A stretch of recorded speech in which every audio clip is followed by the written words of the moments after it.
Welcome to the Evolve Move Play podcast. I'm your host, Rafe Kelley. At Evolve Move Play, our aim is to help you cultivate a more meaningful life and a more heroic self by reconnecting deeply to movement, mindfulness, nature, and community practices.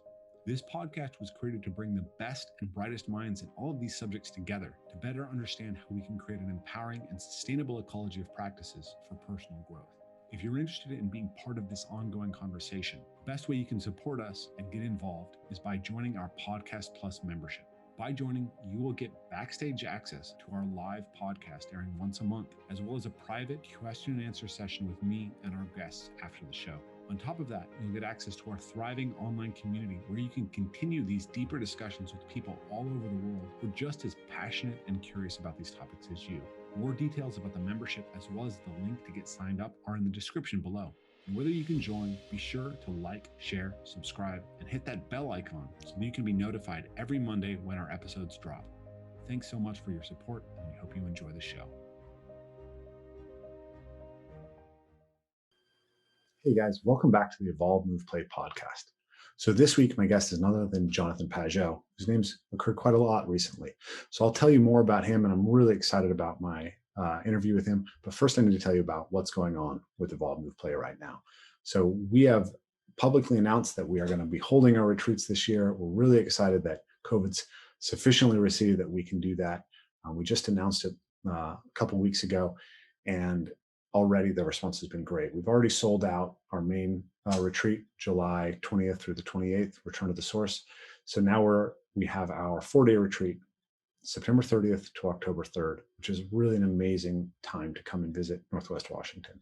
So these retreats are really the place where all of the aspects of the Evolve Move Play ecology of practices can come together. It's a place where we are deeply in tune with the land.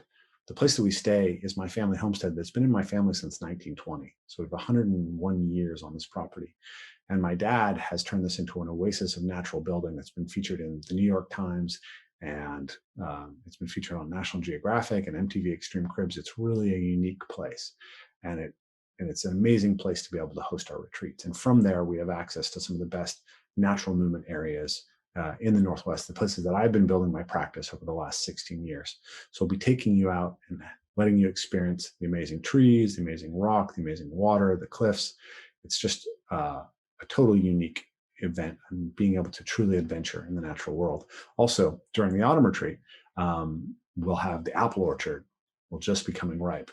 And last year, during one of our not last year, but 2 years ago, during one of my presentations, we had a black bear walk through the back of the apple orchard. It's an amazing experience. So it's a really magical time to come visit. It's really beautiful. And if you're interested in what the Evolved Ecology of Practices is, and you want to embody an experience, if you want to experience how movement, mindfulness, nature connection, and community all come together, and you want to get into it at a deeper level than just seeing me as a talking head, there's no better experience. You really owe it to yourself to jump on the link in the description and join me for a call. As I'm recording this right now, we have 14 spots left for the autumn retreat. And when this goes live on May 31st, it's the last day to get the early bird discount. So I've cleared my schedule today, and I want you guys to jump in, and I'll be there on the call and help you through any questions you have about potentially coming to this retreat. So that's the news with Evolve Move Play. If you're hearing this down the road, there still may be spots available. Jump on. If not, you can jump on a wait list for one of our future events. We might have a tropical excursion coming up in the winter. So it's going to be a lot of fun. So anyways, that's the Evolve Move Play stuff. Now back to the interview. So Jonathan Pageau, I think, is one of the most profound thinkers in this space. And he's somebody who it's taken me personally quite a long time to be able to start to grok. I actually met Jonathan in 2017 at an event in Seattle that featured Jordan Peterson. And I was there to watch Peterson's presentation, and Pageau gave his presentation as well. And to be honest, I really just couldn't understand it. It was too far from my worldview at the time. But I kept paying attention to Pageau because I was interested in how people who are religious were responding to Jordan Peterson's message as someone who was coming to it really from an atheist frame. And so I wanted to know really specifically how people who are coming from a religious frame were looking at this. So I was following Paul Vander, you've seen recently on the channel, and Pageau as my kind of two guides to that. And Pageau was hard for me to understand for quite a long time. When he started communicating with John Vervaeke, that was a real signal to me to dig deeper and try to understand what he was about. And I started to see that there was a lot of insight being generated from his perspective, but I couldn't quite understand how he grounded his truth claims. And that's really what I wanted to dig into with him. And this really came up in particular after he was interviewed by a couple of rationalist atheist types at the beginning of the year, Rationality Rules and Adam Friended on YouTube. And I thought those conversations were actually pretty interesting and offered a lot. But there was a frustration, which was that they tended to assume that he was operating from the same worldview as them. And he's not. And he seemed like he was unable to meet them where they were at epistemologically. And I thought I could do a better job of creating a bridge between those two perspectives. So that was my intention with this conversation. And I'm really happy with how it played out. I think that it became an extremely generative conversation. And I believe Pageau also feels that way. He mentioned that he really enjoyed it and then he would like to speak to me again at the end of the podcast. So I think it's a very interesting conversation. I think we cover a lot of ground in building a better bridge between the symbolic worldview and the scientific worldview. And we get into some very interesting questions about how we look at things in a way that's going to allow us to navigate the shoals of these differences. So if you've been interested in the meaning side of the Evolve, Move, Play conversation, I think you're going to get a lot out of this one. I don't think we solve all the problems, especially towards the end of the conversation. There's a place where it's pretty clear that there are aspects of a worldview that really just are still malaligned. But I think it creates a lot of grounds for generative future conversations, and I look forward to having those. And I really look forward to how everyone responds to this and what your questions are and how you perceive it. So make sure to drop a comment at the bottom. Make sure to jump on our Evolve, Move, Play Podcast Plus if you're not, so that you can join in on the community discussions about these things, and you can submit your questions to me so that I can answer them at future Q&As. I think this one's a really great one, so I won't hold you up anymore. Without further ado, Jonathan Pageau. Jonathan, it's a real pleasure to get the chance to speak to you. I've been absorbing a lot of your work over the last week, and I've gotten a lot out of it. It's been really interesting. So I wanted to start with this question of, what does it mean to say that the world is becoming re-enchanted? Well, first of all, it's great to meet you. I understand that we haven't met before slightly, so it's good to kind of meet you again. And I have also been interested in the kind of stuff you're doing in terms of parkour and everything. My son is really into parkour, so that's kind of what prompted me to say, oh yeah, I should talk to this guy, because I always find if I'd been younger, I would have definitely been into parkour, just a little younger. Anyway, so we can totally get you into it. We'll talk about that after the conversation. I'm a little old. I'm getting that permanent little belly. It's not a big belly. It's like the little, anyways. All right, so let's go for it.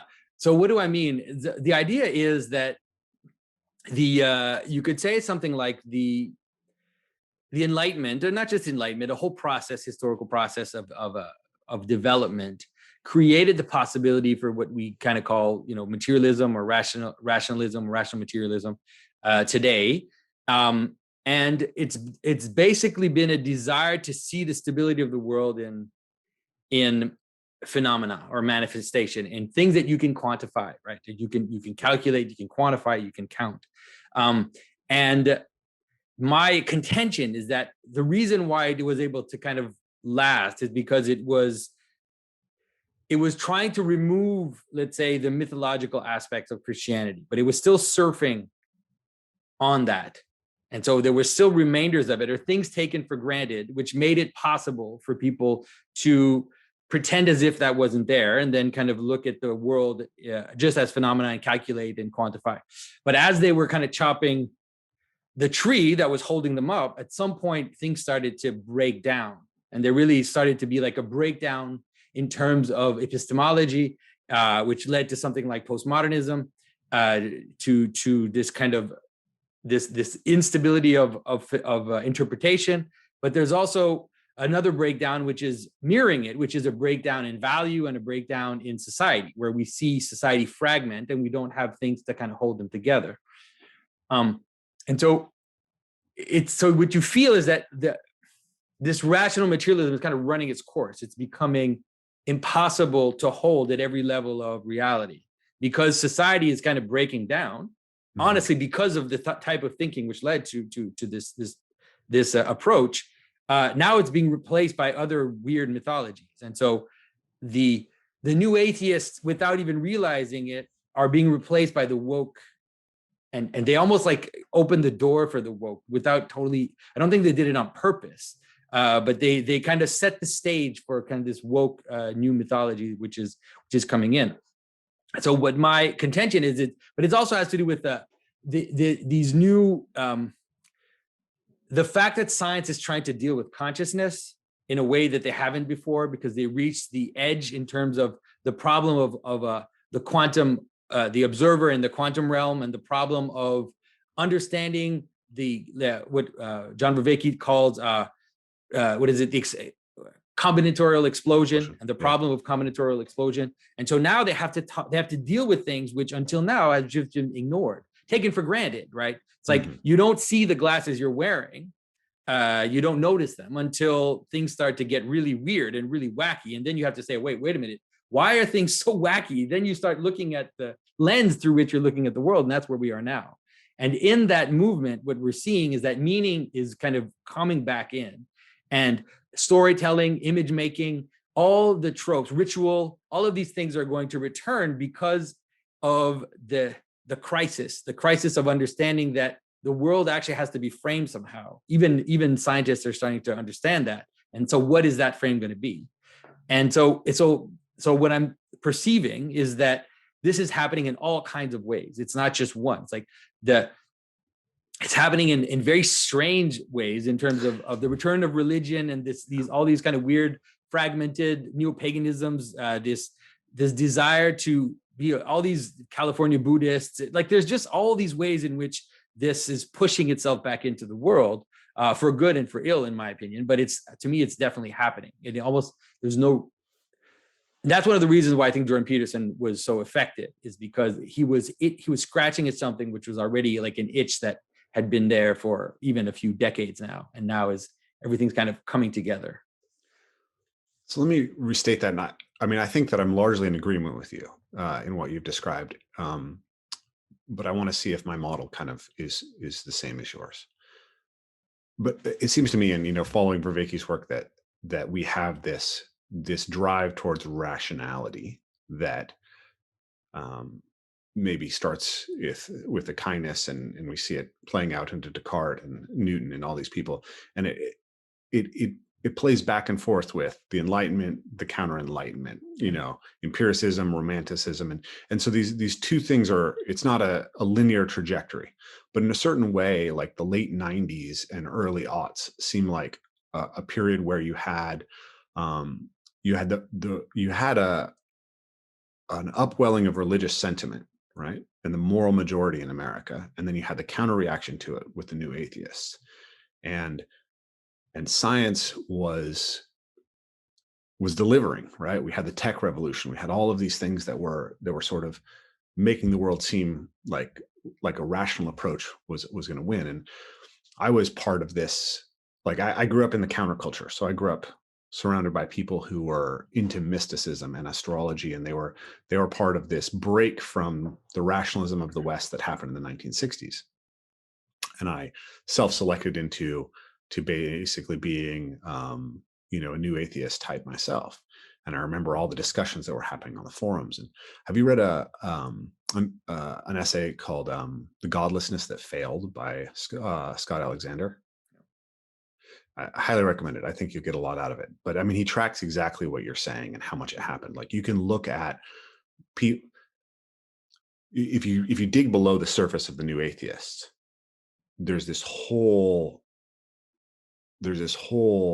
phenomena of people arguing for atheism from that perspective online.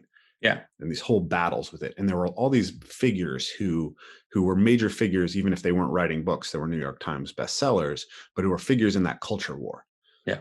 And there's a point at which atheist forums and subforums and platforms basically start adopting something called atheism plus. And atheism plus is atheism plus social justice. It's not. Yeah. There's this realization that atheism isn't an ethical platform. It's a nothing, right? And people needed a something. Yeah.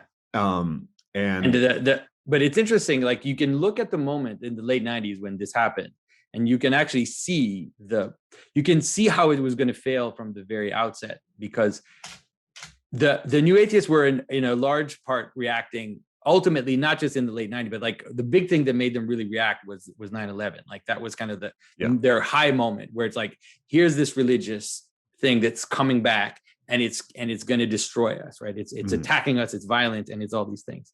And so the new atheists tried to counter that with their kind of rational atheism, but they could never they were never able to account to why destroying the two towers was going to destroy America. Like, they could never understand why it would do that, because the reason why those two towers would become the beginning of the breakdown of American culture was a mythological one. It wasn't a material one. Like, it was the symbol of these two towers, what they were, how high they were, what they represented in terms of the God of America, in terms of business and in terms of money. All of this stuff was being attacked. And what happened was a massive ritual. Like, it ended up being a ritual event, which led to many things. And so the answer, which is what the atheists gave, they could never answer that, because it happened. Like, what the terrorists wanted is happening.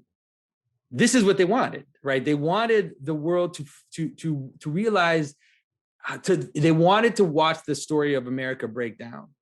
And they knew that by attacking their highest symbol, right, basically by an act of desacralization for the God of America, that they would succeed.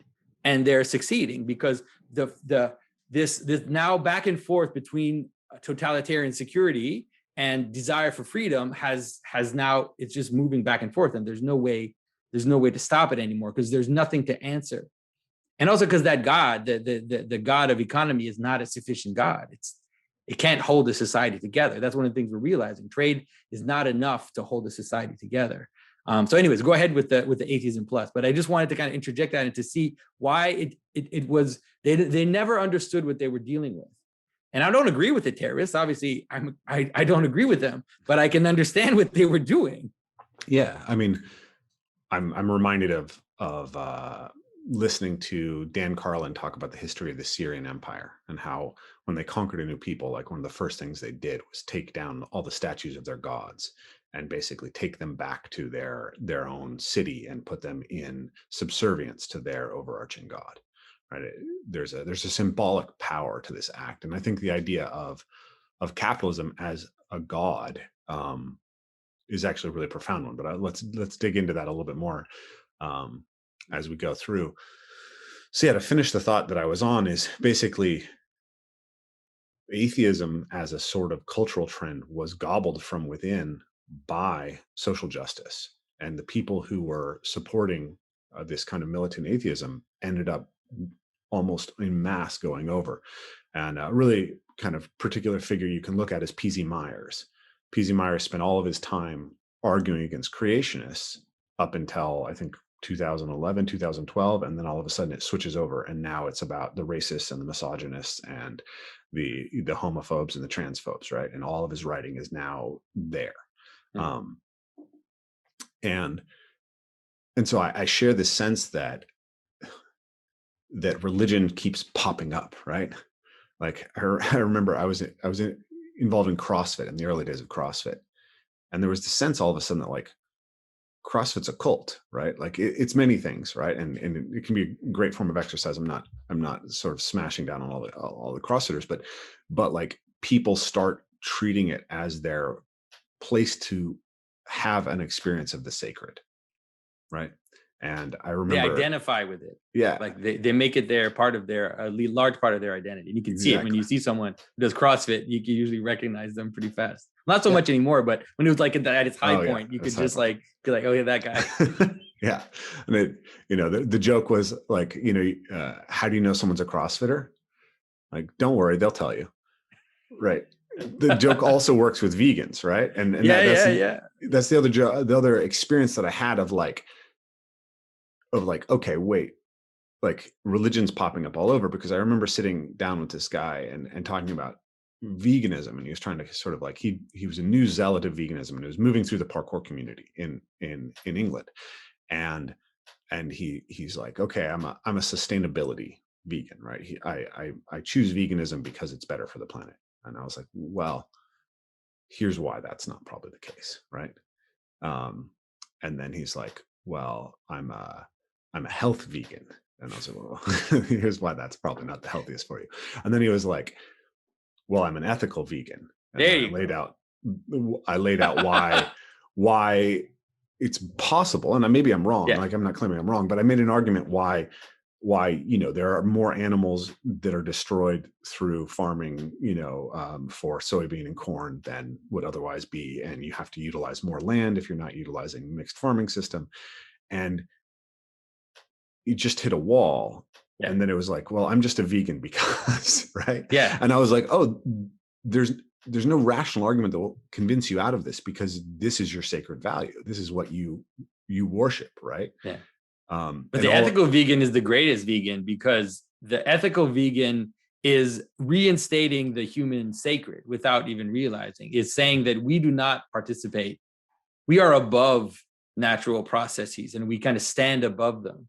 And then we look at them from above, kind of like from this high mountain. And then we choose not to participate in the violence, because obviously animals eat each other. Like, and animals, the fate of an animal in the wild is pretty bleak, like in terms of how it's going to end its life. And so the idea that someone would think that it's ethical to not kill animals means that they stand above, like angels above the world, and they kind of look at it from a spiritual place. So it's just interesting, because veganism exists in religious traditions, but it's specifically like monks are they're not vegan, but they're definitely vegetarian in the Christian tradition, and I think in Buddhism and in many other, and the Jains are like, they're basically, he should have just said, I'm a Jain. Like, that's what he should have said. Like, what I really am is a kind of religious person. But anyways, all right, keep going. Sorry. Yeah. So this one's a touchy one, but you already mentioned wokeism, but I mean, it was really striking to see this come up after George Floyd, right? And the washing of the feet, and I was walking through Seattle, and I saw this altar that someone had created in their front yard with like Martin Luther King's name and George Floyd's name and Tawana Bradley and Trayvon Martin, and all of these slogans and all of this artwork, right? Like pieces of glass and mirrors and feathers. And like, I actually sent a picture of it to John and said, like, this is an altar, right? Like, is there any other way to interpret this but as an altar? And he said, yeah, it's an altar. It's clearly an altar. And so it was like, I had the sense that, I described this so I'll tell you a little story. A friend of mine who's a gay Black man, he, after the George Floyd protests, he had all of these people calling him and asking him about, is he okay? Is he okay? Is he okay? Right. And he's like, this has been my experience of America. Like, I've had this expectation of the police the whole time, right? Like, nothing's changed for me, but all of a sudden this one thing happens and everyone's concerned about me. And then he had this sense that, like, well, he felt at first like all these people loved him and were his friends. And then he had this disillusionment where his sense was, actually, they were just calling him to basically be shriven of their sins. Right.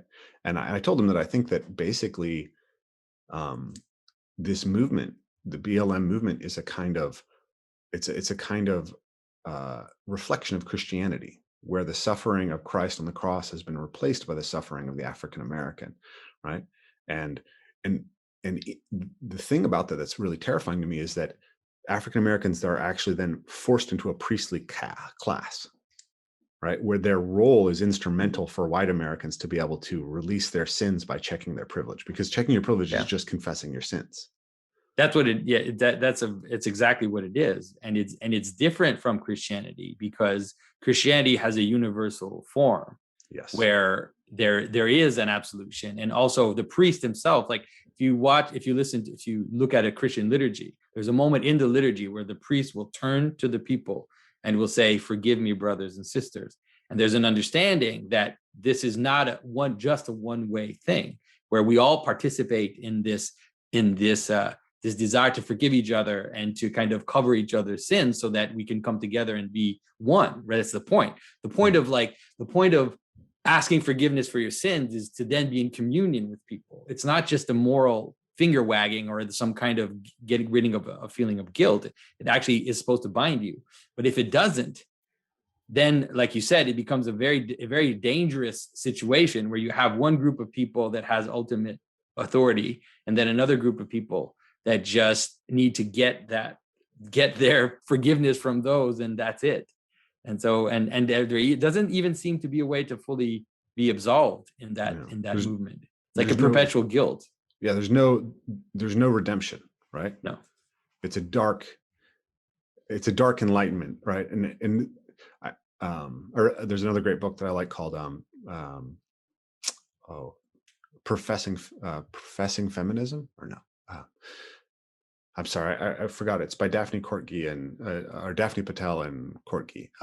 But they basically talk about the rise of gender critical theory in women's studies. And they talk about it as like there's eventually this realization that the young women mostly who are entering this are having a conversion experience like a Christian conversion experience, except there's no hope, right? What they're being told is that patriarchy is in every ounce of every moment of everything that is done, and that it's always going to be there. And it means that everything is essentially dependent on the creation of their suffering. Yeah. And that's actually an extraordinarily psychologically destructive way to view the world. Yeah. And that's why you see like the image of the critical, this kind of radical feminist is a sad one. Like in terms of, how they present themselves, like their mimicry, their faces, you can feel like this deep anger and despair which rules over them, like they just live in a world of anger and despair. Yeah. So what should we do? Well, so if we identify that religion is popping up everywhere, right? What is the symbolic world? Why is it necessary to understand at this point in order to move forward through the breakdown? Well, the idea, so when we look at this, what we see is something which is a kind of disease version of religion, or a kind of completely whack version of religion. But what we could help us understand is that it's manifesting something which is inherent to the human person and cannot be gotten rid of. That is the desire to participate in common purposes. That's what being a human is. And in order for that to happen, like in order for us to be able to participate together, to recognize each other as being part of a group, there has to be a totem which appears above it. There has to be something which is beyond the group, which will bind it together, And so I often use the image of a sports team. Like a sports team is a religious venture, and everything about it is religious.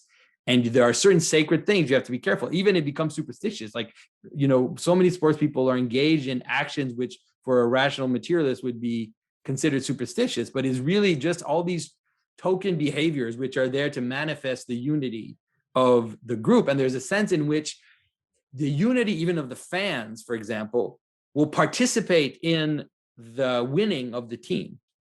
And this is true, like it's true, it will actually work, which is why teams lose, will lose in another city, but will win in their own city, because the coherence of the fans and their participation will participate in the winning of the team. And so all of it is really this kind of coming together. What I mostly want to point to is that this is actually completely inevitable. This is what makes us human. And so now that we realize this, we have to be able to deal with it appropriately. So if we try to ignore or suppress this reality of either we'll be doing it without realizing it, we'll participate in it unconsciously, or it'll actually come back almost like a hydra. It'll come back in a very dark and dangerous way, because these desires, they also have a very dangerous and dark undertone if we're not careful. Because this desire to join together, it means you exclude necessarily. That's what it is. And so inclusion and exclusion is a dangerous thing, and it can lead to violence and war and all of this. Yeah. And so so the idea is this is inevitable, and the kind of the weird globalist desire to create this like one world thing or whatever, to avoid it, is not going to avoid it. It's going to fragment at lower levels. That's what the story of Babel is. The story of Babel is this desire to say, oh, like if we just create one thing, if we just like have one massive group and then we're all in the group, then it'll work. But that's not how it works. If you don't have intermediary groups, if it doesn't manifest itself fractally, is what I tried to talk about. Is like you need layers of unity. So it's like you, your family, your city, your group, and then your religious unity, and you have all these layers of unity. If you try to remove those so that we're all in just one thing, we're gonna rip each other apart. We're gonna rip each other's eyes out at some point. We're gonna start to fear your neighbor. You're gonna start to create weird groups of unity, and then there's going to be basically civil war is what's going to happen. It's sort of happening, right? Yeah, exactly. That's why I can say it without flinching, because it's already happening, and it can get a lot worse. It's not even started. It's going to get worse. Yeah, I think there's survey data that shows that, like, the sense of how good race relationships in this country are is going down very fast, and then obviously the polarization between left and right has reached a level that's really absurd. And it's interesting because let's say when people talk, like, let's say you think of the Civil War, the U.S. Civil War, or you think of other civil wars in history. Usually, what it is, it's like there are competing groups within a unity. Right. So there are two tribes that are together in one, two big families that are together in one unity. And then the tension between these two tribes, becomes so strong that the unity can't hold anymore. And then one has to defeat the other, or they have to split, or they have to do something like that. But now it's all across the system. So it's not like the North and the South. Yeah. Right. It's everywhere. And it's your neighbor. And it's in the cities, and it's the cities versus the outside. It's not even just parts of the country. It's like within the country, it's happening at every level. And so that kind of civil war is my goodness. Yeah, you have no idea what could come. Yeah. We've got white versus people of color. We've got Asian versus Black. We've got, the whole thing that's going on with the Jews right now is really scary. And then you have rural, urban, you have low income, high income, you've got men versus women, you've got unmarried women versus married women, totally different perception of things right now. So there's lots of fragmentation.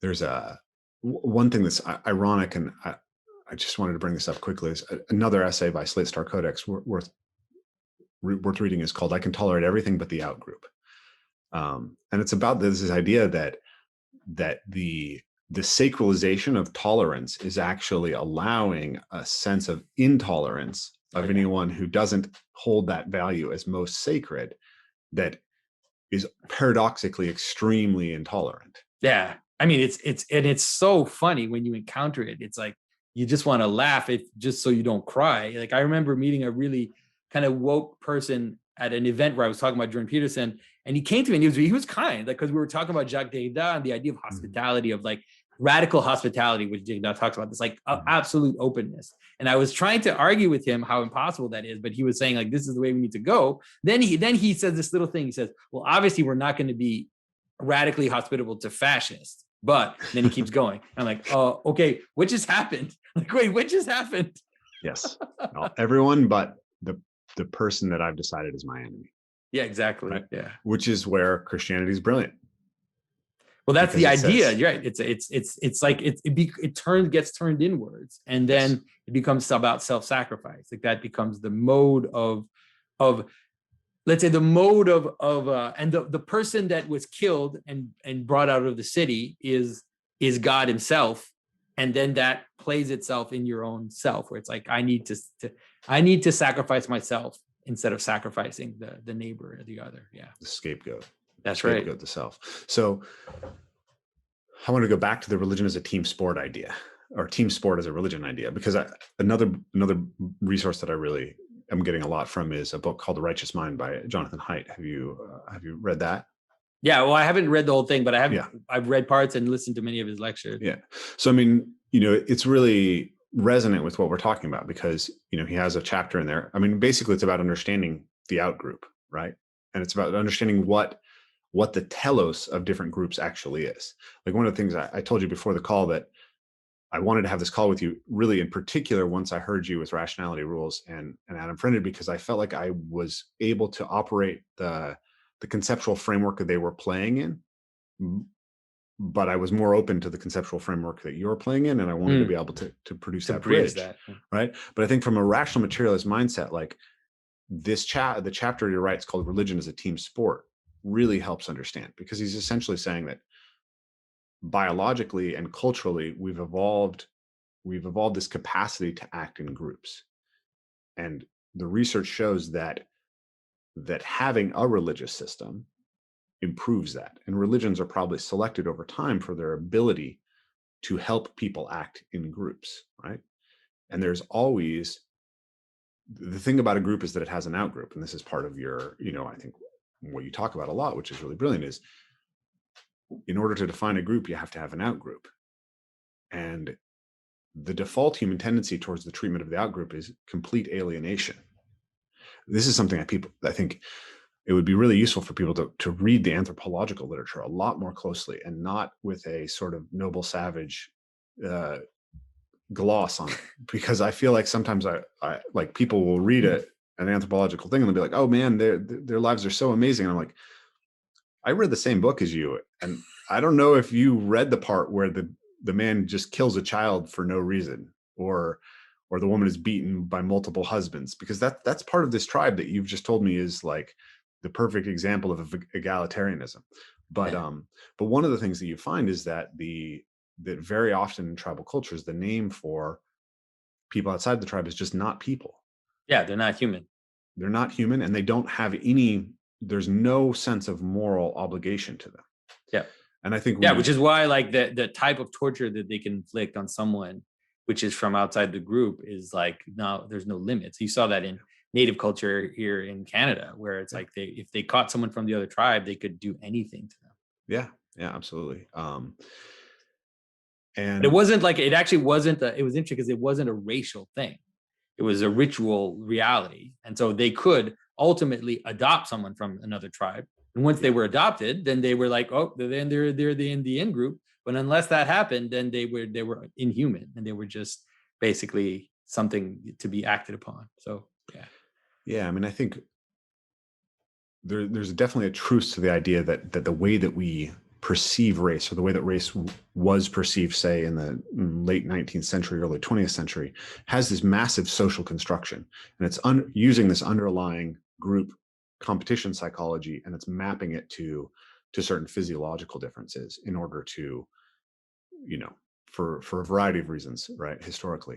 But it's not a default setting to automatically treat those physical characteristics as the most important aspect of someone's identity. Yeah. And also, I mean, the racism itself is a modern concept. Like it is a scientific, it's a scientific take on the ancient perception of difference, but now we've made it into these scientific defendable categories. So scientific racism is the Nazis were more like scientific racists than they were like the ancient people, and how they understood difference or understood stranger and that kind of stuff. Yeah. So, um, so I wanted to get into your idea of the cosmological frame. Like, I think the conversation we've had so far. But maybe I can just into what Yeah. you're talking about Jonathan Haidt, and let's say the difference between what Jonathan Haidt is saying and let's say a proper religious understanding is that Jonathan Haidt perceives that there are these axes, that people will elevate something, a virtue or someone or something, and then they will process around that reality, right? They'll circumambulate around a common point, and then that will create cohesion in the group. But Jonathan Haidt seems to treat that as almost like arbitrary, as if like whatever it is you decide is going to be up there, then that's going to be the thing that's going to join it together and it's going to play out. But this is in terms of a religious understanding. You could understand that it is perceiving this, which led to something like what we call the monotheistic religions, which is actually that if you follow. Like I was reading Phaedrus recently, Plato's Phaedrus, and in it, Socrates talks about how the followers of certain gods will seduce their lover in a way that resembles the god. And so it's like if you follow Zeus, then the way you will approach your lover will be like Zeus. If you follow, this god, then you will kind of approach your lover in that way. And Dionysus, this is you're going to use exactly. And Zeus, aggression. If you're Pan, let's go to the woods.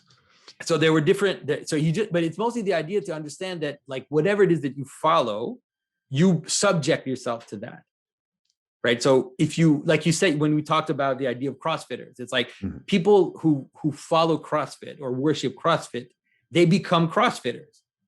Yeah. It's not arbitrary. They actually embody the thing that they're worshiping. Yeah. So right, they become the body of the thing they're worshiping. And so this is the movement, let's say, towards monotheism, which is that, okay, we realize that there are aspects of reality that are fragmented. And if we worship those as the highest thing, then we embody something, but it ends up being in conflict with something else because it's a fragmented aspect of reality, which is why so the Greek cities would just fight all the time.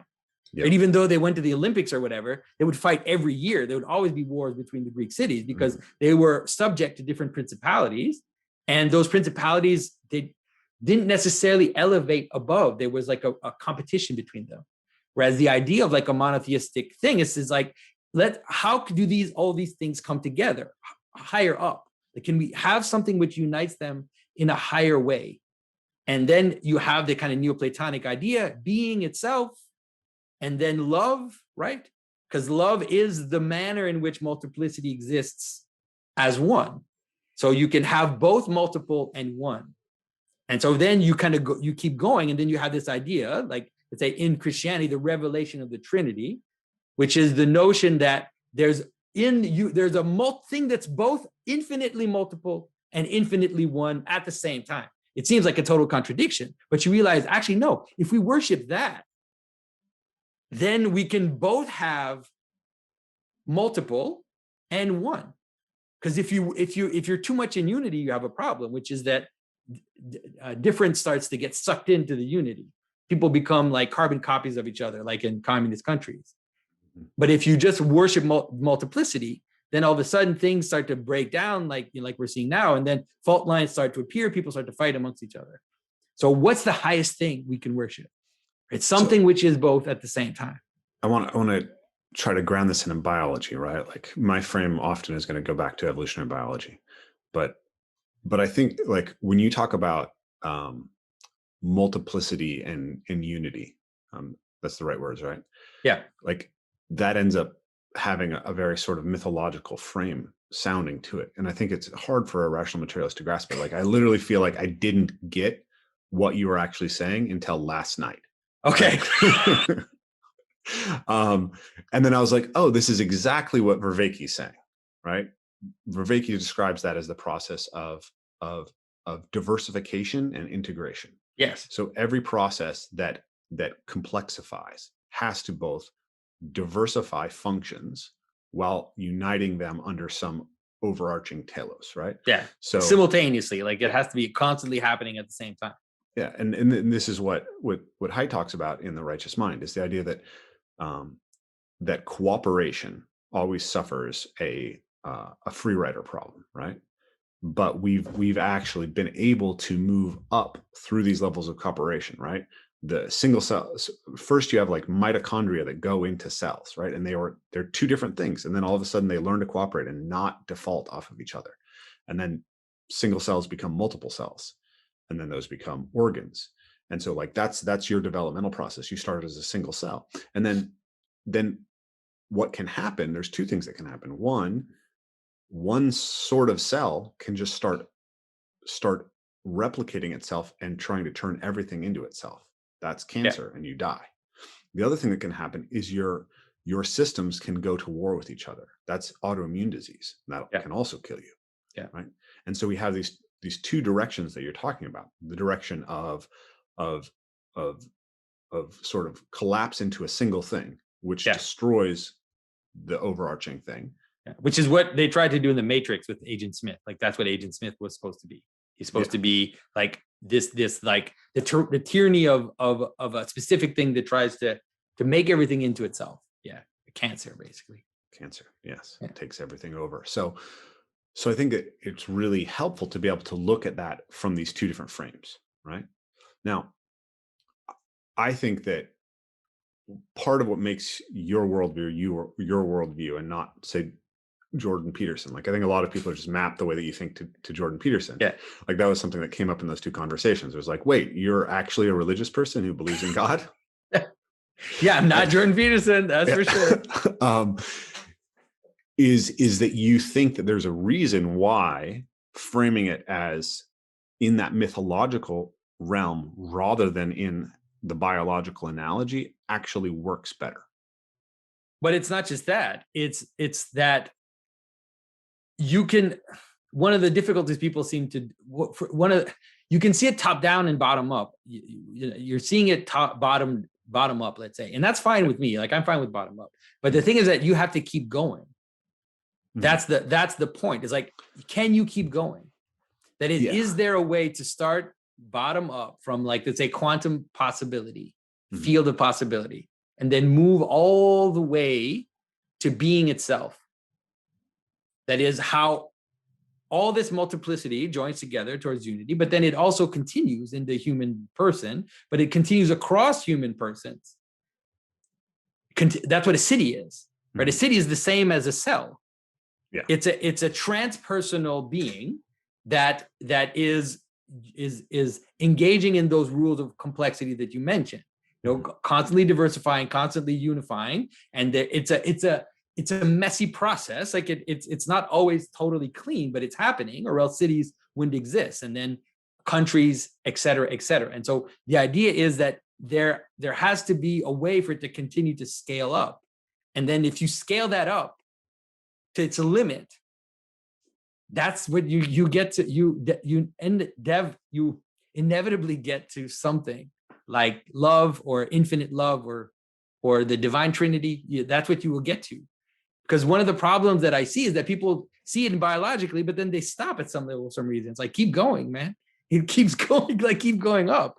And at some point, it also becomes true in the world of intelligence. So it's like, it's not only biological.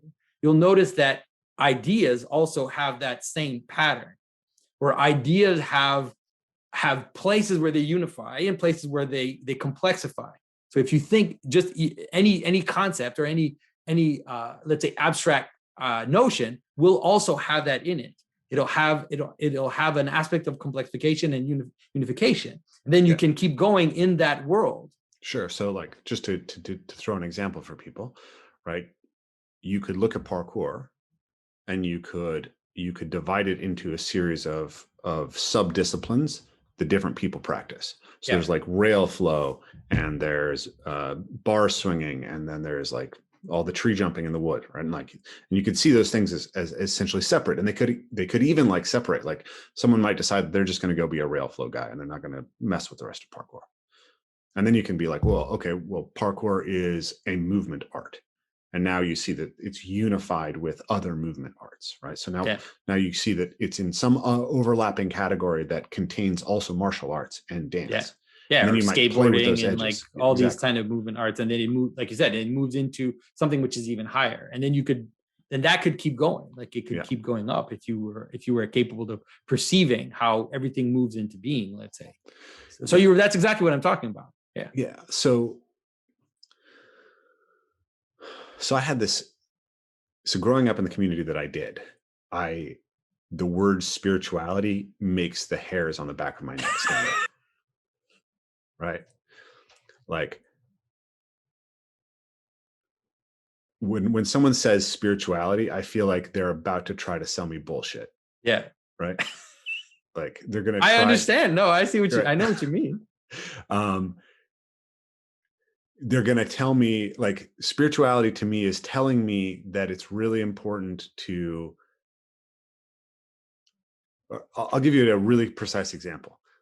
When I was growing up, there was certain people within my community who would say you create your own reality. Yeah, there was this idea that like, and those people would then turn around and do heinous shit and say that the reason that you felt that their shit was heinous was because you were creating your own reality. Yeah, that's horrible. Right? Yeah. That just drove me crazy. Right. And so I've always, like, at a certain point, the stuff that I was teaching started being like, well, parkour has some kind of profound transformational impact on you. Well, how do I understand that? How do I help people get that? How do we get more of that? And someone's like, well, you're a spiritual teacher. It's like, well, no, because those fuckers are full of shit. And I'm trying not to be. But then I had this. I was reading two books. One is a book called The Spell of the Sensuous by David Abram, and that's about phenomenology. And it's very much inspired by Merleau-Ponty. And the other one is a book called What the Robin Knows, and it's about bird languages. And I had the sense of exactly what you're describing, I believe, which is that when you walk through the woods, you hear birds singing, and you can tune into a bird, or you can turn into the birds, and all of the birds together actually contain an intelligence that's more than the single bird. Yeah. So if all the birds go quiet, you know there's a predator in the area. Yeah. Right.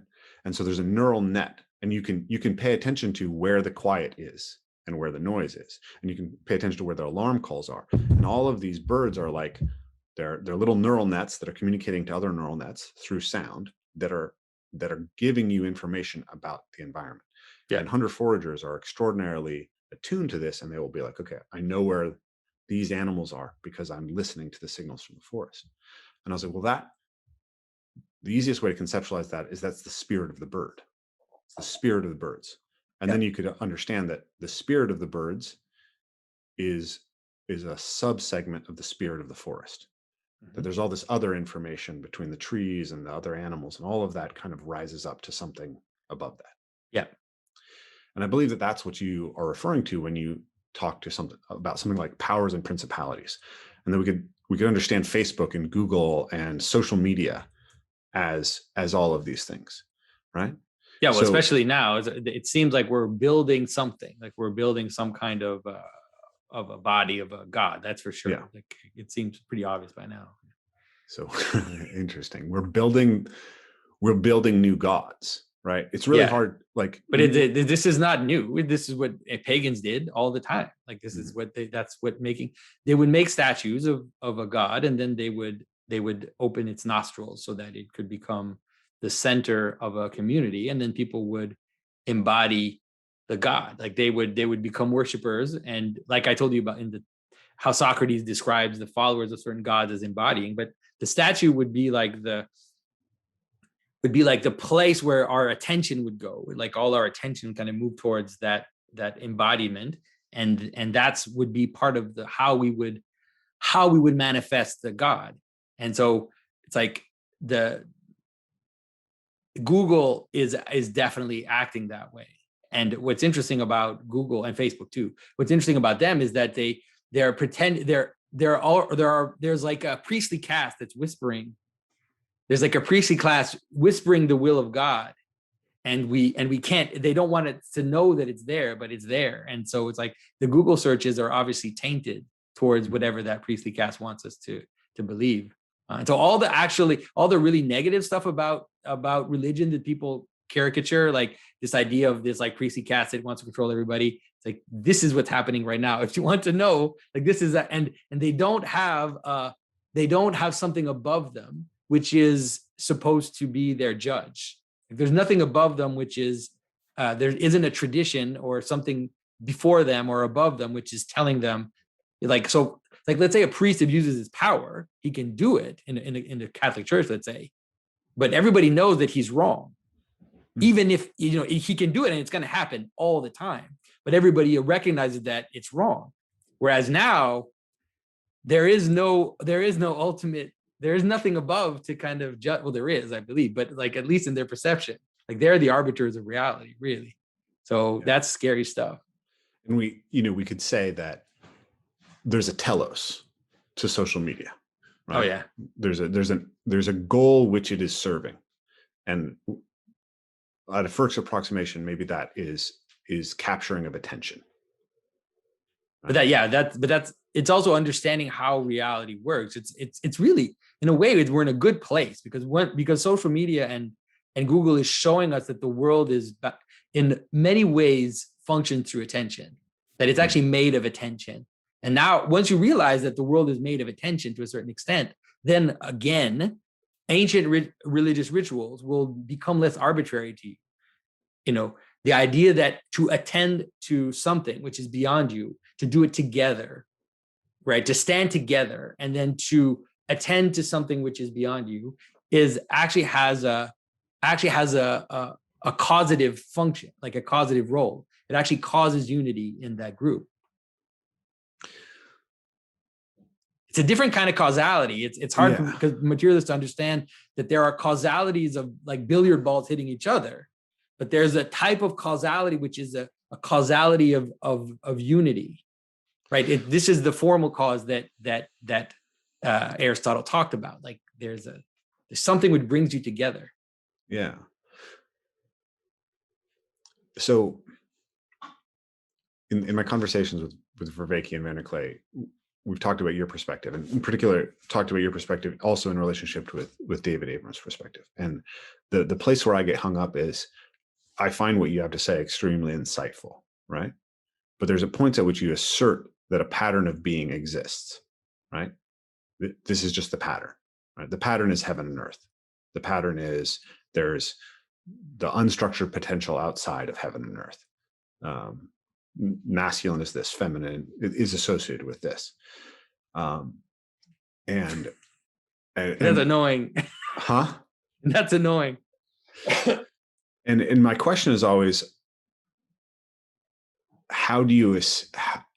what's the epistemology that allows you to assert that, right? Mm-hmm. Like I think that in your conversation with Stephen Winford, you basically I think I wish I could replay what you said exactly, but you made a case that essentially that he has no way of establishing the good, that his frame doesn't allow him to establish the good, and that he's not fully conscious of that, right? That I think was a key part of your argument. So it's like, you're telling me that my thing doesn't serve the good, but you don't know how to describe your own good.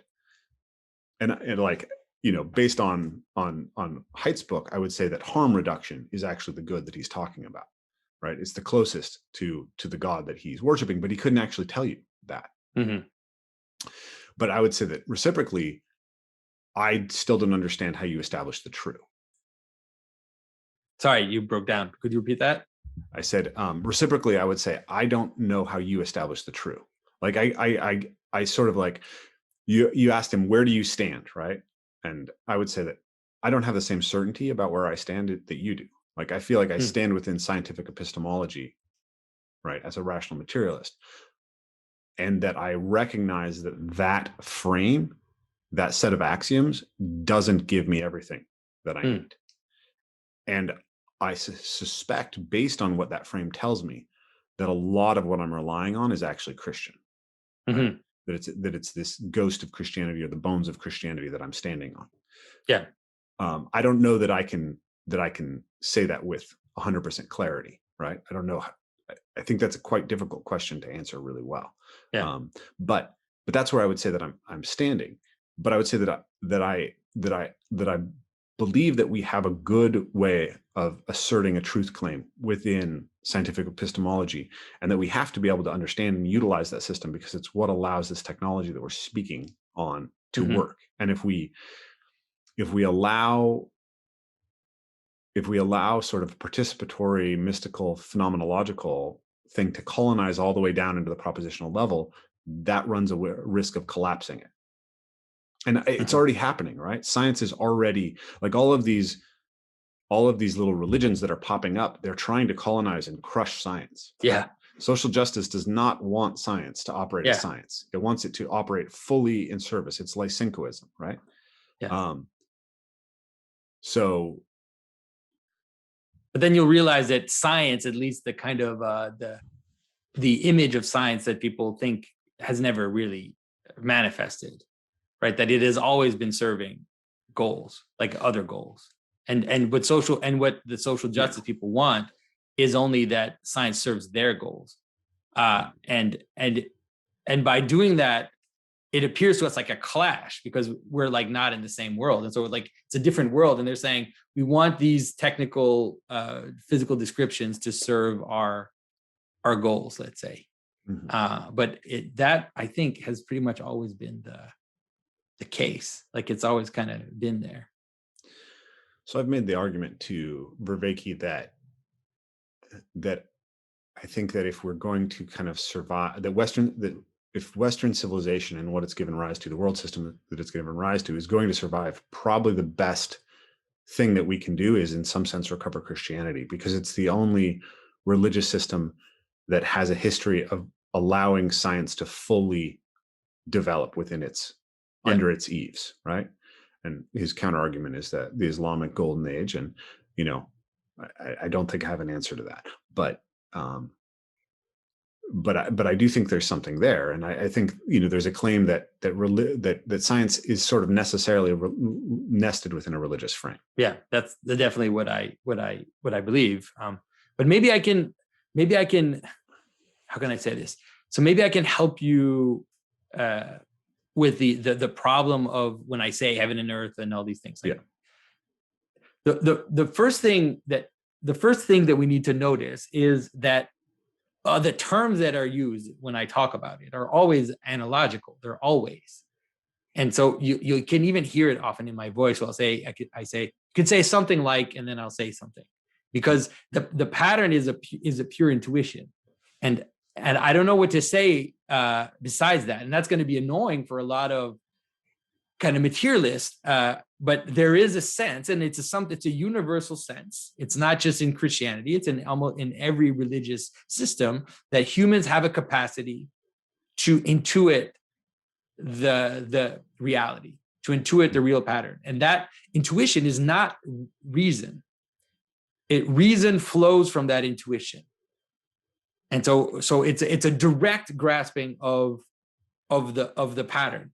But then you can't when you bring it back down into the world of manifestation, you have to translate that, or you have to embody it, you have to give it form, and then you can talk about different patterns. And the only way to help people see or to intuit the actual pattern is there are different ways, like Zen koans, or like there are different ways to kind of provoke that in people. The way that I try to do it is to give you a bunch of analogies that you don't think fit together, like all these examples of things you don't think actually have something in common, and then all of a sudden you see that they have something in common, and it gives you a little glimpse, and it appears to you like an insight, like a spark. You have this like sense that it's coming together, and often you can't hold on to that. It'll get it, and then it'll go away.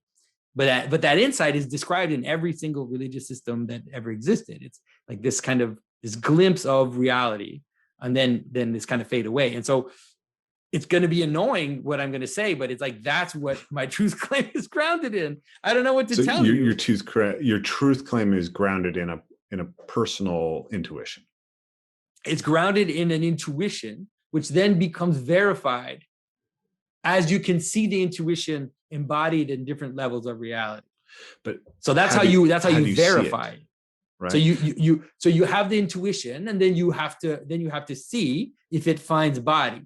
So if it works at the personal level, at the civilizational level, at the family level, if it works in stories, if you find it in stories, if you find it in ritual, if you're able to see how this intuition embodies itself, then you're close. Like you're closer to a real pattern than if it's just this weird like freak thing that people can have intuitions, but often they're not right. Like they don't actually verify when you try to embody them.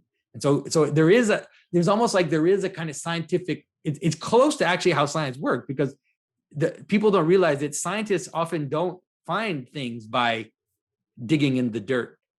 They have intuitions. Yes, absolutely. And then they verify whether or not by digging in the dirt, it'll pan out. And that's exactly the way that I work. It's like I have an intuition, and then I try to verify it at different levels. But it's a little different than the scientific way, but it's nonetheless trying to find the pattern embodied, let's say. Yeah. So I heard two things there. One was kind of an appeal to pragmatism, right?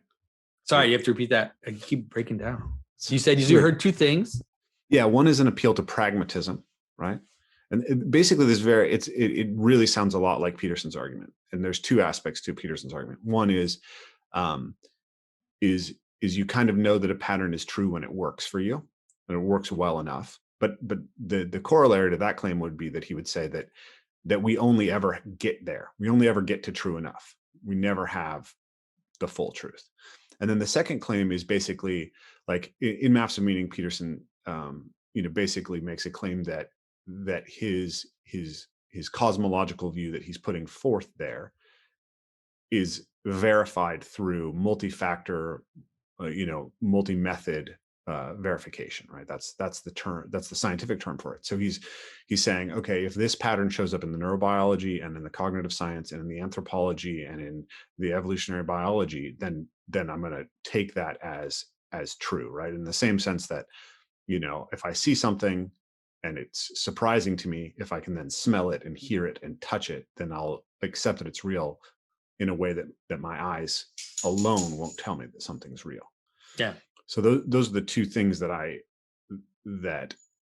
hear as sort of your system starts with intuition and then moves into multi-factor, multi-method, and then is grounds out in pragmatism. It's something like that. The difference maybe between Jordan and I is that I ground it above and he seems to ground it below.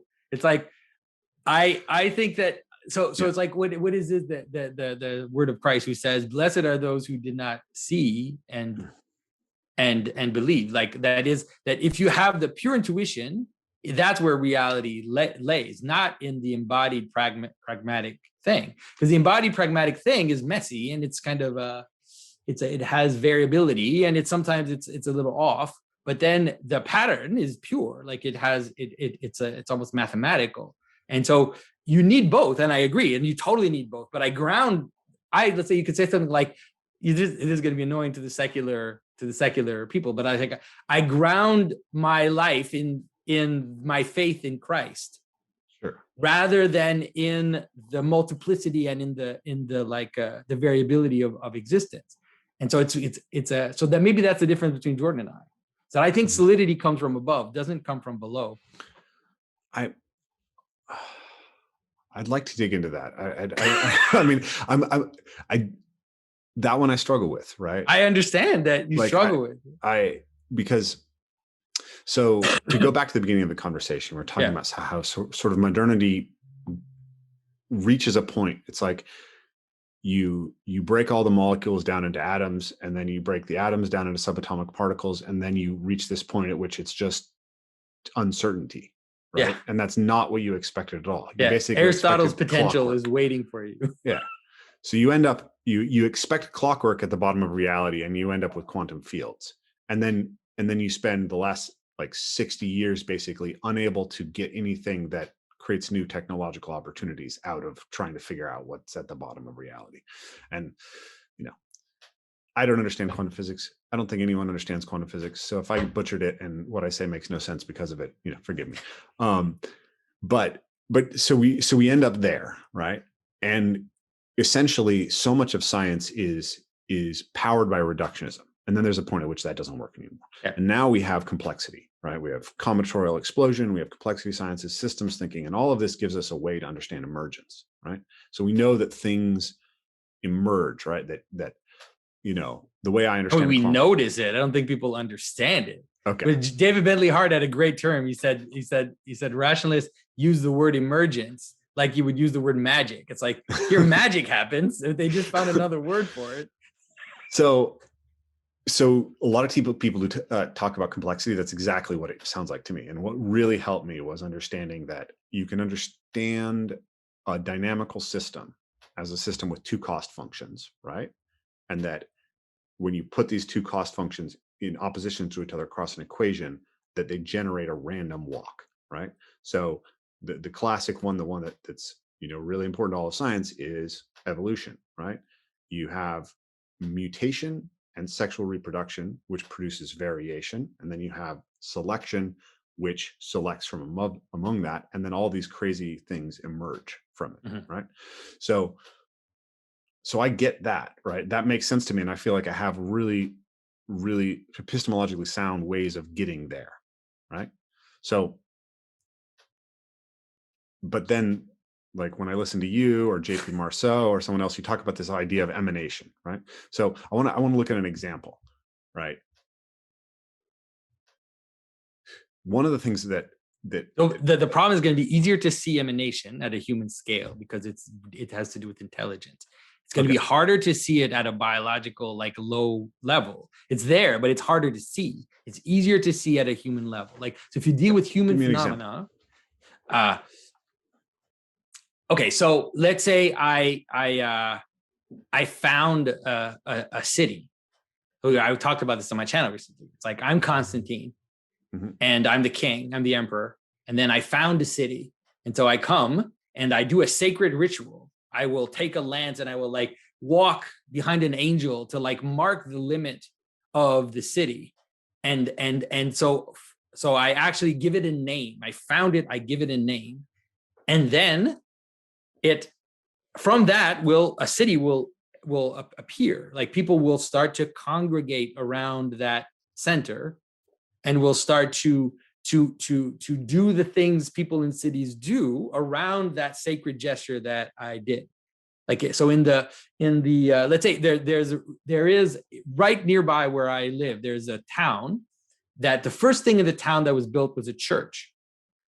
And so they built a church, which is a common place, a place of unity where everybody congregates and worships the same thing. And then, a few decades later, there was an entire town built around the church. So that's a form, you could say, like, that's a form of understanding causality from above, which is you found, you name, you create a coherence, and then the world kind of comes in and manifests from. So founding a company, founding anything that is almost human needs to have an aspect of eminence that you can easily perceive for it to exist. Like, for a group to exist, it has to have a name. You have to name it, right? And so it's like you have a band, you get a bunch of guys together, but it's like, okay, so if we're going to exist, we need a name.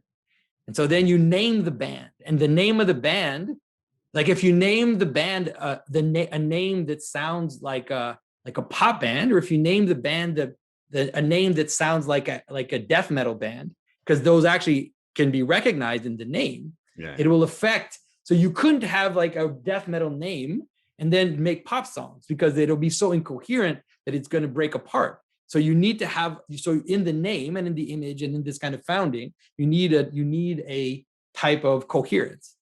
So that's a form of eminence. I mean, there are so many, but they're a lot easier to see for sure in the human sphere. But I mean, can't you see that emanation itself is derived from an emergence? It's both happening at the same time, right? But you can't only see it as emergent. Like you can't. It doesn't, like, at least to me, like the founding of especially the idea of like the the idea of the founding of something, because there's a whole idea that we remember the founding. It's like, why do we remember the founding if it's just emergence? Like we tell ourselves the story of the founding of the United States. We tell ourselves the story of these sacred moments that are the origin of a community, because it actually binds the community together. Mm-hmm. That's why we remember it and retell the stories. And so companies that have good founding stories it'll actually affect like how much it lasts. Like, yeah. So but the thing is that you can't only see it as as top down. It has to be both at the same time. That's the bond of love, you could say. Like, that's the communion of love. There's a great quote by St. Maximus the Confessor that I always like to quote, but people have heard it 1,000 times. But he says that as a person, let's say a mystic, kind of raises above phenomena, and then starts to see the spiritual essences kind of rise up from the multiplicity, he notices that there's no contradiction. Like, there's no contradiction between those essences and the way they exist embodied below. That's actually how it works. So it's like that's why reality is often described as the meeting of lovers, right? As a sexual union, which is that you need the desire of both. Like, you need the man to give, and you need the woman to give herself as well in the different way that she does. Like, she has to be able to receive what the man is giving. And so that is the union of heaven and earth, which is both eminence and emergence happening at the same time. And that's how you have a child. That's how you have the fruit of another, and that's how an identity is formed, you could say. Mm-hmm. But I understand that it's harder for you to see. For me, it's very easy to see. It's actually a lot easier to think that way than to think the other way. Yeah, I mean, I'm very much grounded in a sort of a rational materialist epistemology, and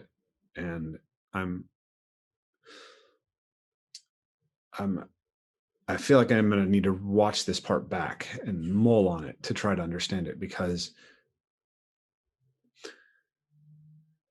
we're sort of, obviously this is tapping into the idea of the forms and this idea that, like, let me give you one little more example. Like, this is actually a pretty good example. So like, imagine you have something like punk music, right? So punk music appears, right? And so actually punk music is just rock music, right? Yeah. So why is there punk? And so then we name punk, but that keeps going, right? So you all of a sudden, because there's always variability. It's obviously no punk band is the same. Mm-hmm. But at some point you name the variability. And so you're like, that's emo. Yeah. But then once you name the variability, it has a causal function. You're going to have way more emo bands once you've named emo than before. For sure. I mean, before it was just this variable thing that was kind of, and then people start to perceive that there's something different, and then they give it a name. And then once they name it, then it takes body and it starts to actually manifest as a coherent whole. Yeah. So the analogy that pops into my mind, or the example that pops into my mind, is, of course, parkour, right? So when I started parkour, I was teaching gymnastics, and there was a guy in the gymnastics sort of adult class that I attended, who they warned me was a crazy guy, and he was always doing like weird off, like fringe stuff to gymnastics. He was dive rolling over vault boxes and swinging between, uneven bar setups and swinging on the rings and all the stuff that like gymnasts don't do. And so I discovered parkour, and I was like, okay, Dane, that's his name. Like, you should try this, because it seemed like the stuff he was already doing. And he then like pulls me into doing parkour with him. And then we go out, and he takes me to all these places that he's already been jumping and climbing around the city that he didn't have a name for. And he had friends who he was doing this with for years, right? And the same thing happens. Daniel Abak is one of the most famous parkour athletes. Like, he sees a guy doing a wall flip because he's a capoeirista, and then he starts jumping around on the roofs in his city because he's just intuits that somehow wall flips mean you can jump off roofs. And then Oleg Vorslav in Lithuania does the same thing. And so then like all over the world, as the parkour community sort of scaffolded itself up, it finds all these people who are already doing it, but they didn't have a name for it, right?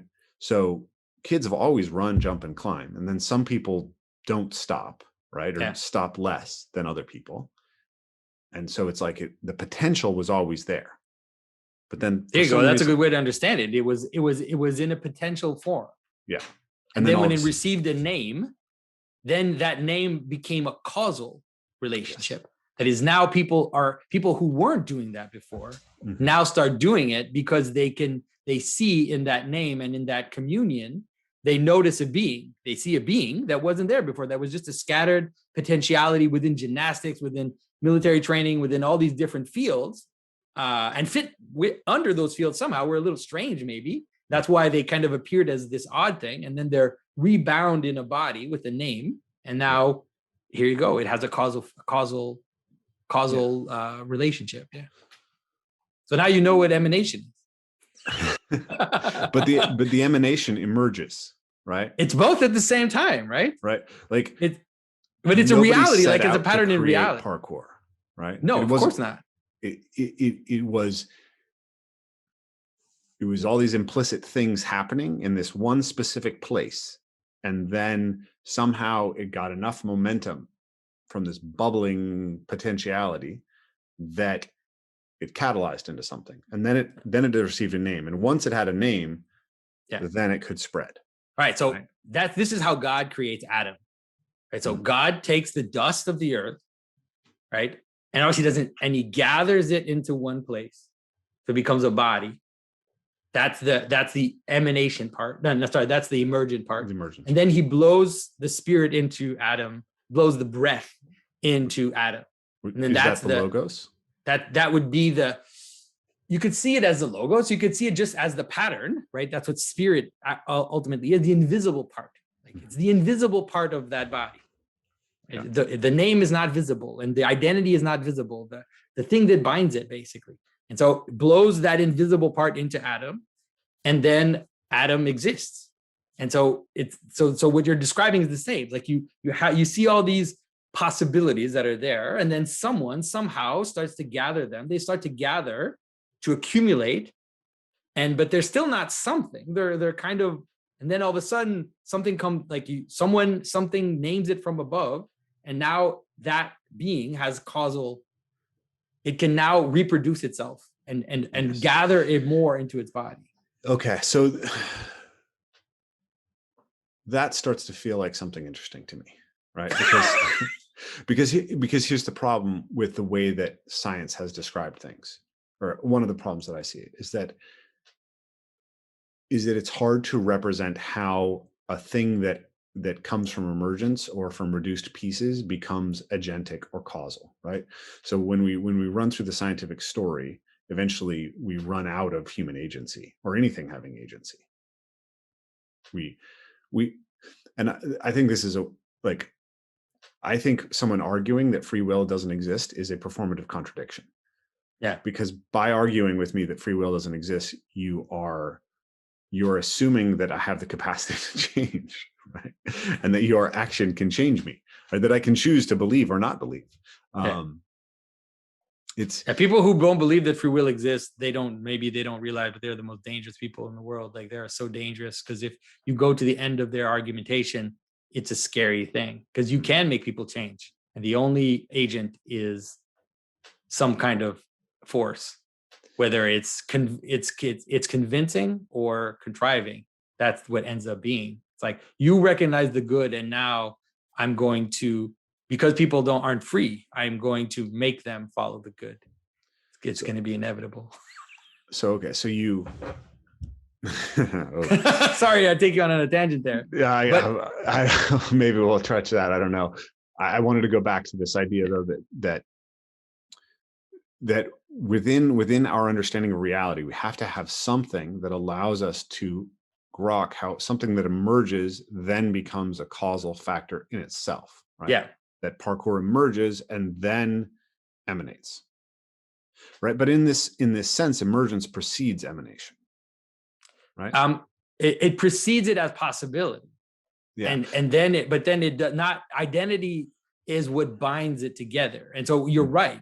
Like Saint Gregory of Nyssa says, basically, he says this: the physical comes first, and the spiritual comes after. Let's say, and so it's almost like it's like desire comes first. You could call it that. A question. It's a question comes first. What is this? Yeah. There's something which is appearing on my horizon, a puzzle, and I'm like, what is this? And then it gets an answer, a name, an identity, and once it has an identity, then it has causal factor. And so like you can imagine it like that. Like you have a bunch of parkour people that aren't yet parkour guys who are noticing, like you're noticing a puzzle.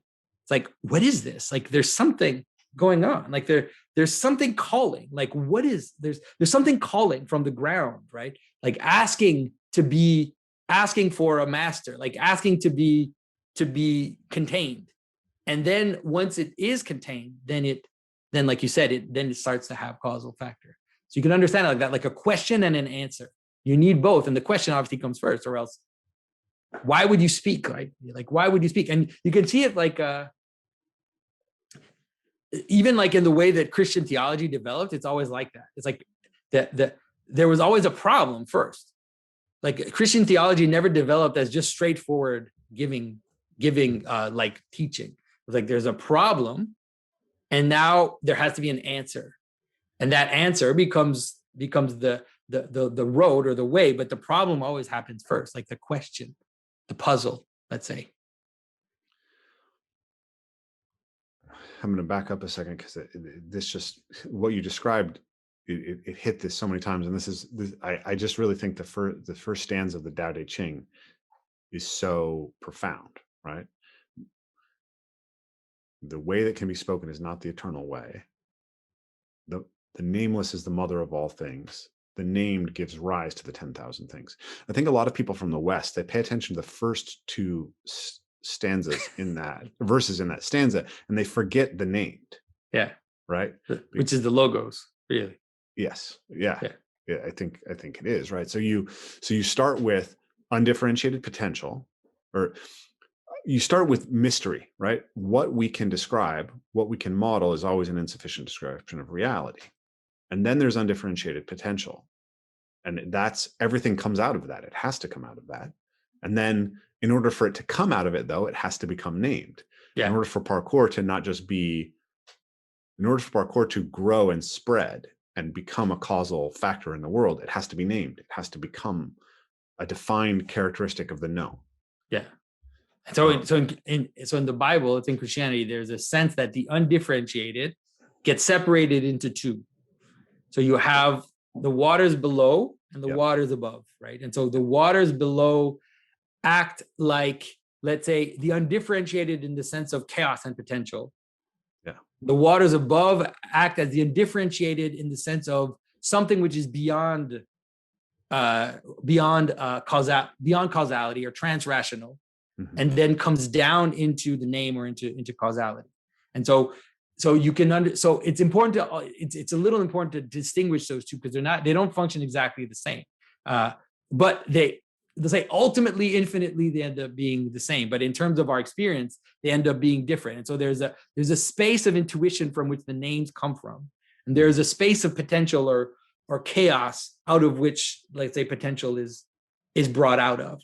And so then the name comes down, and then comes down from heaven, and then manifests itself on the potential, and then you have a being. But that's already there. Like in the Tao, you have a sense. You do have a sense in which they don't totally differentiate those two. Like at least in that first setting, where it's like there's the undifferentiated, and then but there has to be. Anyways, I don't want to go into metaphysics too much. Let's continue on. This would be too complicated. But just understand, at least like in Christian metaphysics, you have a sense in which there's this separation, and then the world kind of exists in this space, which is created by the separating of two undifferentiations, let's say, like chaos and like supra-rational. And then that comes down into the world. So in the Mesopotamian myths, you have Tiamat and Apsu, right? Yeah. The waters above and the waters below. Right? Yeah, or the salt water and the clear water, and then in Genesis, I believe my camera died. I have to move to my other webcam.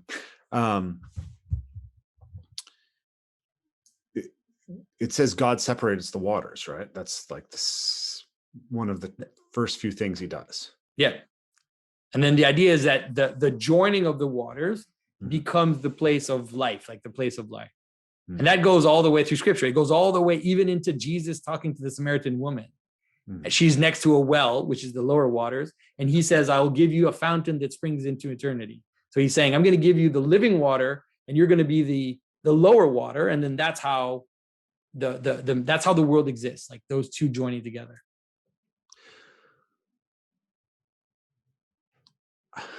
Like I find this kind of mythological frame to be very useful. And I feel like it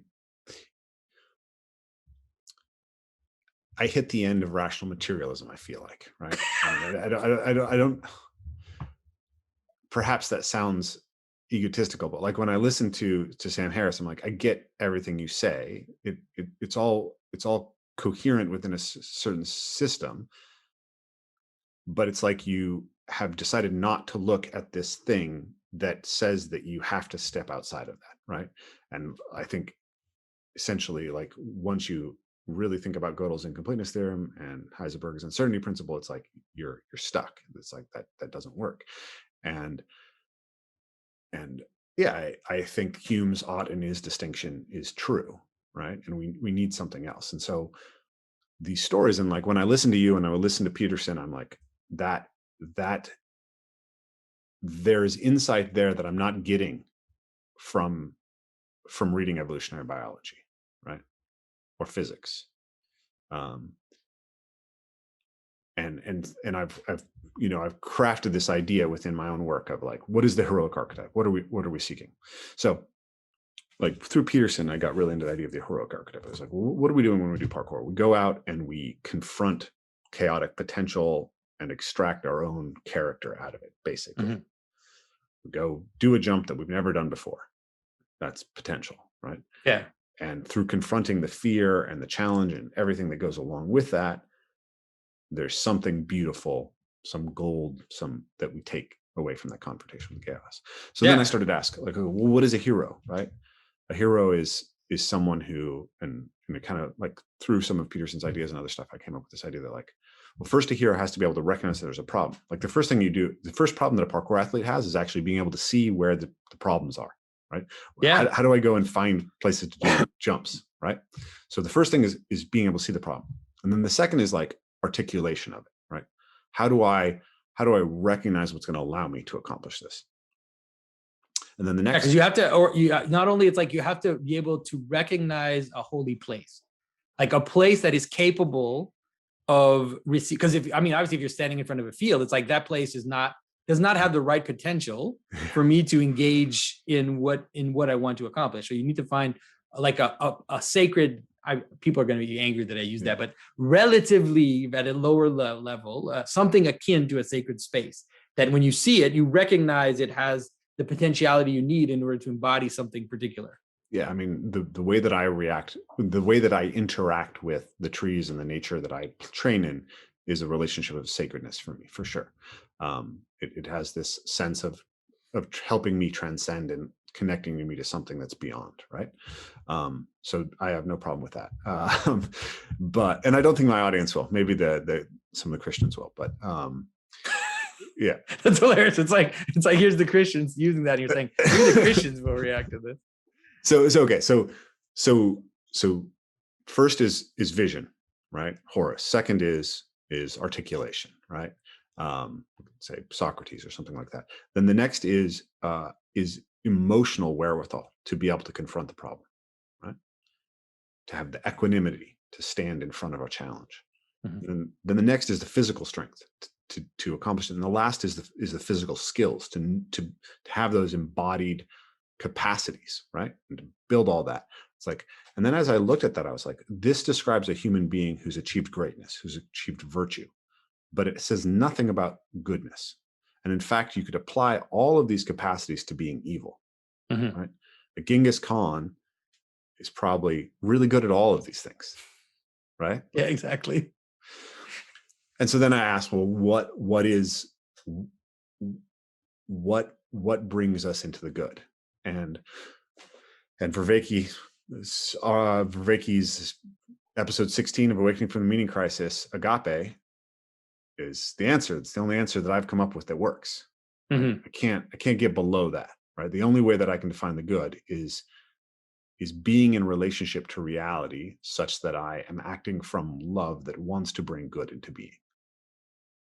Right? It's like that's the highest principle. So then I've like almost got down to this set of axioms of basically like, you have to respect the mystery. You have to accept that there's always going to be things outside of your own capacity to understand.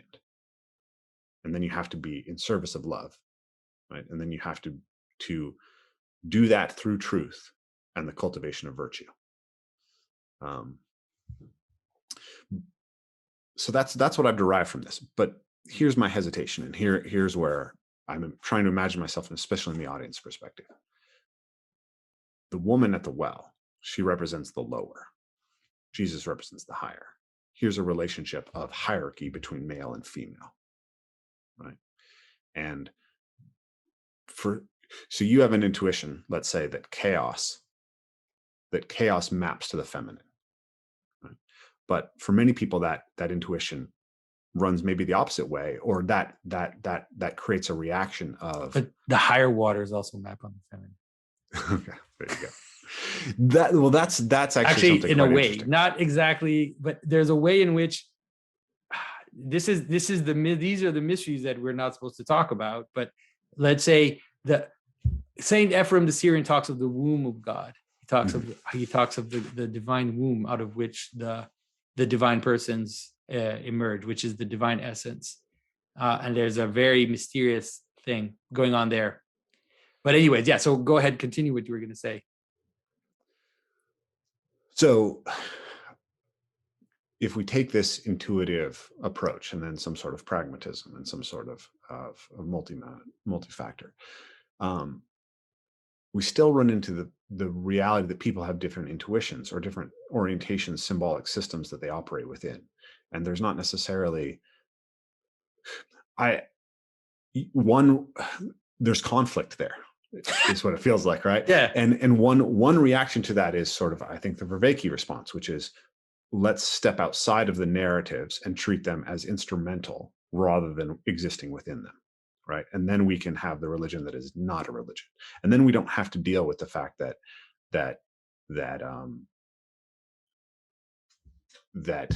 the Islamic description, the Muslim description of Christ is not congruent with the Christian description of Christ, right? Like he's respected there, but the meaning of what he did isn't possible to glean from the description that they give. And so there's inherently a potential for conflict. And I don't know if that's the same in Buddhism and Taoism versus Christianity. I tend to think that they're more potentially congruent, but whatever, there are going to be places where that's not, where the two systems are going to be in conflict, right? And how do we navigate those waters without a clearer epistemology? Sorry, you broke down. How do we navigate those waters without a clearer epistemology? Yeah. So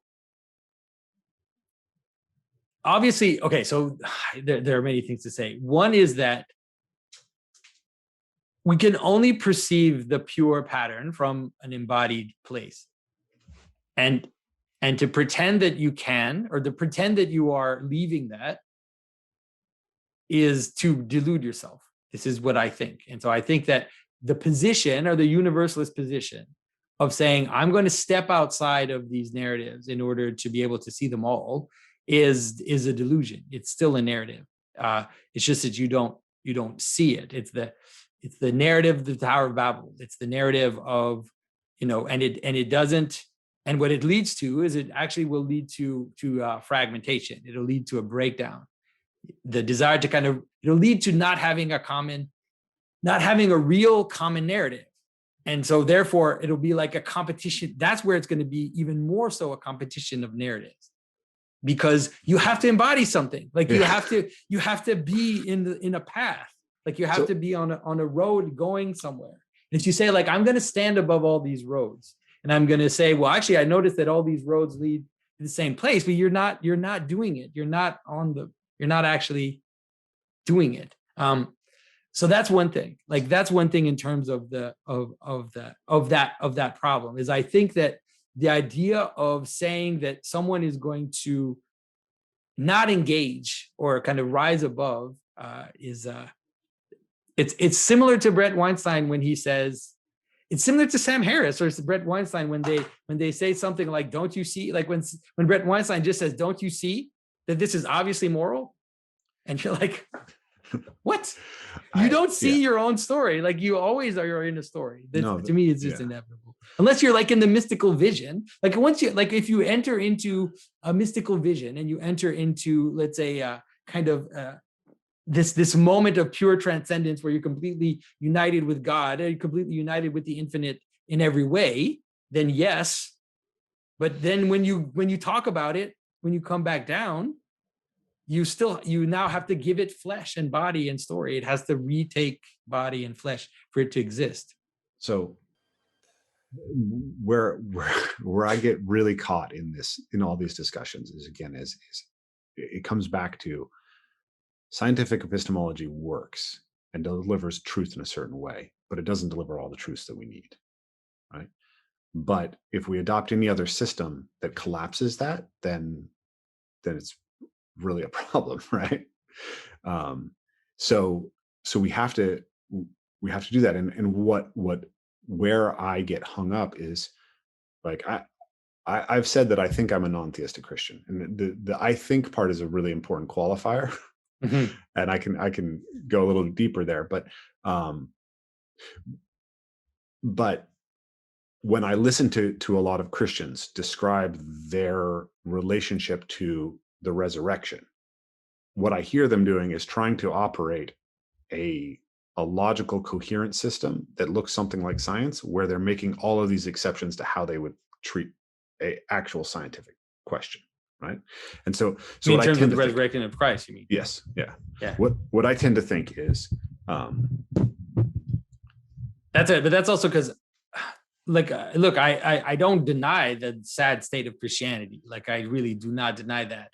And I think that Christianity has become, which one of the reasons why it has led to where it is. I think it's part of the bigger story. I've talked about this many times before, but it's nonetheless happening. Like Christianity is dying, and in part of that has been Christians embracing of a really strange materialism and a kind of scientism as their worldview. And so the idea of understanding the resurrection is, you have to understand the resurrection as a something like strong emergence, you could say, like something as a phenomena which actually gives you the key to all phenomena. And so it can't completely act on the same level as the phenomena that it's giving the unity to. And all miracles are like that. Miracles are not just weird, like weird exceptional things that happen. That's never the case. It's not just like something unexplainable happens and that's a miracle. That's not what they are. Miracles are always higher up on the level of pattern.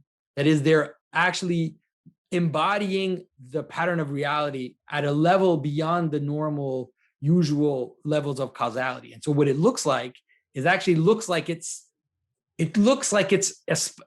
it's pulling in the multiplicity into itself in a way that doesn't seem to make sense at the lower level. Yeah. Just like qualities of certain beings, if you try to look at just the lower elements, when you're like, well, this doesn't make sense. Like, why is water wet? Oxygen and hydrogen are neither of those, and so how is it that I get to wet? You can't find it there. It's emergent, right? It's like but it's a strong emergence because it's more than that. It's not arbitrary, because that looks arbitrary. Like the miracles of Christ, and especially the resurrection, is like, once you realize that let's say once you see resurrection, then you're like, actually, you know what? That's how reality works. Resurrection is something that I see every day. I see resurrection all the time. I get that symbolically, right? I do. I mean, like when you describe it, it makes total sense to me. Yeah. But it doesn't establish to me in any sense that I could believe that Christ died and was resurrected in the same way that I believe that my dog is scratching itself behind me, or even that evolution happened, right? Because I can verify aspects of evolution in a way that I can't verify that story. And you're making an argument from a sort of it makes sense of things, right? It's like the C.S. Lewis argument. Like it's a key to actually comprehending, so therefore there's a truth to it. But like, you're not a biblical literalist, right? You don't believe that the description of Genesis is true in the sense that it falsifies the existence of dinosaurs. I don't think that the description in Genesis is a scientific description. Okay. If that's what you want. But I think it's true. Description, like my goodness, the best way to describe the world is in Genesis. Is the death and resurrection of Christ true as a scientific fact? Well, you mean in a scientific fact in the sense that you could prove it scientifically? How could you prove it scientifically? It happened 2,000 years ago. Exactly. So here's my perspective on this. I feel like a lot of Christians feel like that has to be asserted with certainty within, and then they're within that materialist frame. And I don't exactly know your relationship to this. I don't know, but I believe the resurrection is real. I believe that it happened. I believe that the description that are in Scripture are the best way to describe what happened. So let me ask you if this would make sense, because the way that I could imagine myself relating to this, and I don't precisely relate to it this way, is something like, I need to have access to scientific epistemology. And if I operate that system and I ask the question of Christ's death and resurrection, the answer I get is probably not, right? But I know that system itself is incomplete, and it cannot tell me for certain what's happening. Now, there is a broader ontology that I exist within, that I think within, and in order to make my ontology work, the resurrection actually is key. Mm-hmm. So my question, let me ask you a question. Like, have you ever experienced a miracle? No. Okay, so have you ever experienced had an experience where the world around you, the causality around you, which was not related to your experience, all of a sudden merged with your experience? I don't know what Jung calls synchronicity. If that ever happened to you, where the inside and the outside join together. I mean, I have had moments where it seemed like, so I interviewed Paul Vander recently, right? And Paul had been talking about superhero stories, right? And he published a superhero story the day that Jordan Peterson was satired as Red Skull by Ta-Nehisi Coates, right? The day that came out. It's like, well, that's a strange coincidence, right? And I've had those strange coincidences happen in my life.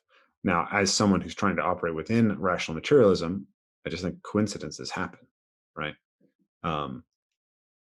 So when people talk about synchronicity, that feels like they're operating some kind of epistemology that doesn't make any sense to me. All right. Well, I guess it's hard because if you haven't, you've had little experiences like that, but there are moments in your life, like I think most people have these moments where the outside world and the inside world seems to come together, where all of a sudden the world outside seems to be wanting you to see something. Oh yeah, I mean, I have those experiences. I just don't believe them. You don't. Why don't you believe them?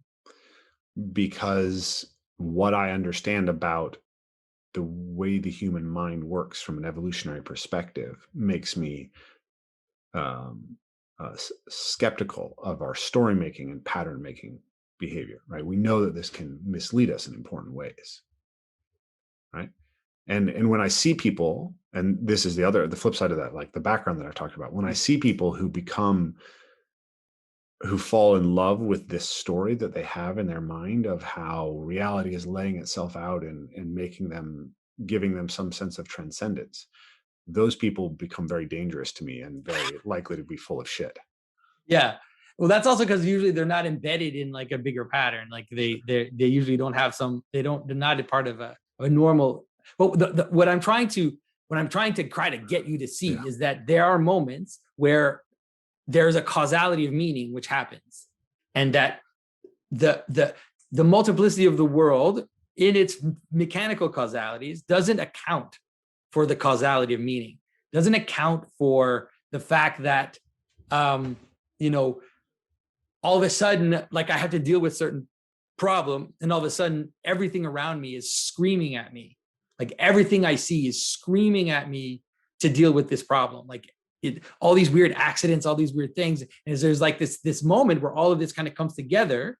And I can only see that as it can only be reasonable if I understand that it's joining together as a body. Right? All these multiple elements are joined together as a body, and they're waiting to find a name, let's say. Mm-hmm. And so that's actually, it's kind of like, that's how, at least that's how, so, I mean, a good example, like, let me give you an example from what I gave you before. It's like, Constantine founds the city, right?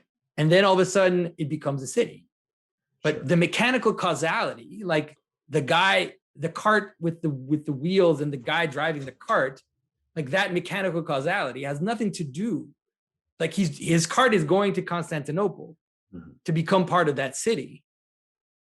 But all the mechanical causation has nothing to do. You can't find it in the mechanical causality, the reason why he's going to Constantinople. The reason why he's going to Constantinople is in the meaning. I'm not sure that's true. I mean, I think so. That's a little part, but like the thing is that sometimes that becomes bigger. Like it actually becomes bigger, and it starts to grow and to accumulate in ways that can only be described as miracles. And so it's like, if you've never experienced that, I don't know. Like I've experienced it quite a bit, but I don't know. Like, and so what I would tell you is that the resurrection is like is the keystone of that process, is like the top version of that, because it actually reveals how death can come together and become alive, like how something dead, things that don't have any coherence with each other, can join into a body, and that they can find life. Like that's basically what resurrection is. And so anyways, I mean, there's no way that I'm gonna like convince you in this discussion. And we've already been going for 2 hours anyways. I should probably go. Okay.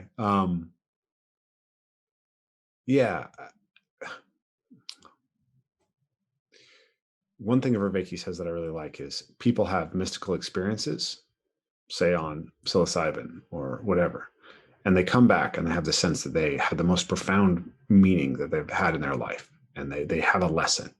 But those lessons can be completely incongruent with each other. And the positive impact on somebody's life is the same, whether they come back and say God is definitely real or God is definitely not real. So this sense of the miraculous, like, maybe it's just broken in me, right? So, the cognitive anthropologists say that the origin of religious belief is overactive agency detection, and that's an evolutionary feature. And that's reasonable to me. And maybe I have less of that than other people. I used to think that's listen to what they say. It's hilarious. Listen to the terms they use. Overactive agency detection. Mm-hmm. Like, on what ground do they stand to tell us what the limit of agency is? Like, do they even know what agency is? Like, how are they even saying that? I mean, so seeing a face in a cloud, is there an actual face in the cloud, or does your from brain an evolutionary standpoint, is there an actual face in front of you? Like, if I look at your face, is there a face there? There's pixels on the screen. Right? Have you ever had the experience of not recognizing someone you know, and then all of a sudden you recognize them, sure, they become the person? Like, is that scientifically, materially, is that real? Like, a face is not a scientific concept. A face is meaning, and so the idea of seeing a face in the cloud, why an evolutionary biologist would be bothered why I would see that as less real than seeing the face in front of you, to me is mind-boggling. Like, why is it seeing a face in a cloud less real in terms of pure biological like understanding? Like, because there is no reason for these, like in terms of evolutionary. Well, pragmatically, me interpreting your face as a face allows me to interface and interact with you. Whereas if I try to do the same thing with the cloud, usually that's considered craziness. I mean, you never see the face in a cloud? Well, I've seen a face in the cloud, but I don't talk to it. And I don't hear it talking back to me. But let's say that would happen. Like, let's say that could happen. Sure. That might have a causal. It might have a causal function, especially in a world that is totally coherent. Like in a world that's completely coherent, that might have a causal function that you might struggle to understand. Like seeing a cosmic face, or seeing a bigger face, and that face informing you of some meaning. That could, I think that biologically, just in terms of evolutionary thinking, I think that could happen. And that it could be a way for a group to cohere. It could be a way for it could do all kinds of things. Mm-hmm. Well, yes. And it could be real. Like it could be really, you're really seeing a face in the cloud. It could be. I don't know about that part. As real as seeing your face. Like I'm saying, a face doesn't exist in the material world. Well, it does. A face is a meaning, is a both, a way, right? Because like my face or your face, they're made up of muscles and bone and blood and nerves, and they exist through an evolutionary process to give us the capacity to see and smell and eat, and now to express to each other. Like human faces are way more variable than, say, wolf faces, and it's because we need the ability to easily recognize each other through vision, and the ability to then communicate effectively through faces, right? Okay. So faces. I know. I've got it. Listen to this. Okay. So can an emoji have a causal effect? Yes. Is there a face there? No, there's a symbol there. But we recognize it as a face, and it has causal effect. Like it can actually change the way you act, change the way you feel, change the way you interact with what you're seeing. Yes. And so the same for a face in a cloud. Like you see a face in a cloud, it can have a causal effect, and it's a real causal effect. Yeah. No, but it's not a real face. An emoji has a real causal effect, but it's not a real face, right? So I just find that funny that you're saying that. Like as a materialist, I find it funny that you would say that an emoji isn't a real face, but this like sack of flesh in front of me, that's a real face. Well, the emoji contains aspects of what a face is because it's a symbol. It's a face is, so let me a face is a pattern. A face is a pattern. That's what a face is. And so the face is a pattern that embodies itself in the people around me, so that I can recognize them, but it's a pattern. And so if I draw a face on a piece of paper, I'm also manifesting the pattern. You're representing the pattern at least. And I recognize it. And it can have causal effect. Sure. Like So to go back to just to go back to overactive agency detection. The idea is that you hear a bear in the woods if it's possible that there's a bear in the woods, whether it's there or not, and that this was important to our survival, and that the way that mind was built then inclines us to this capacity for religious belief. I used to have a sense that aspect of me was just not as turned up as some other people, right? Okay, yeah. I think that may just be hubris, right? Another way to interpret my particular worldview is just that I've trained myself very intensely to view the world from a specifically rational materialist frame for whatever reasons, right? As a reaction to all the crazy hippies around me. But the thing is that when you talk about the pattern sort of boom, synchronicity, all that stuff, I don't have any way. I don't have any way to sort that from hearing the same thing from my hippie friend who just went on a DMP Yeah, I understand. But the emoji example I gave you is probably a really good one, in the sense that emoji it's just a bunch of pixels or ink or something on a piece of paper.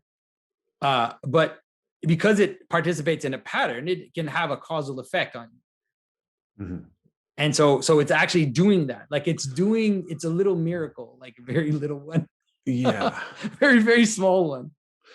Well, this is this is where we get into the question, and we're going to I'm going to say the problem, and then we're just going to let it go, because we can't go into it. But the problem is the pattern just emergent from the human mind, or is it something more? And that's that question to me doesn't mean anything. How's that? Because it's like, is it just, every time someone uses the words just, to me, it's like, it's like a little itch that I have. It's like, what does that mean? Just emergent from the human mind is part of reality. It's like, so there is no just emergent from the human mind. It has to be, the human mind is there. It came about. And so it's part of the world. Like, so it's not, it can't be just. There's no just. So, hopefully this works. We'll see. It'll be interesting. Ivan and Alyosha Karamazov, right? Yeah. They're not real human beings. We're not real human beings. They represent things that are real and powerful and important, and they have causal impact on the world, but they were never flesh and blood human beings. Right. They're not the same. They're not the same level of, they don't have the same level. They don't have the same level of existence as you do. They have a different type of existence. So they are characters, let's say, whose meaning is utterly collapsible to human psychology on one level, maybe. I mean, the reason why we recognize them as having value is because they're embodying things. They're embodying patterns in a way that resonate with us, mm-hmm. right? So they're not just collapsible to human psychology. It's that they're embodying patterns that we want to attend to. Yeah. Right. And there's a reason why we attend to things. Attention is not arbitrary. Like it's not just reducible to human psychology. It has to do with a whole level of things that make us exist in the world or not exist. And there's a bunch of stuff. We're evolved apes.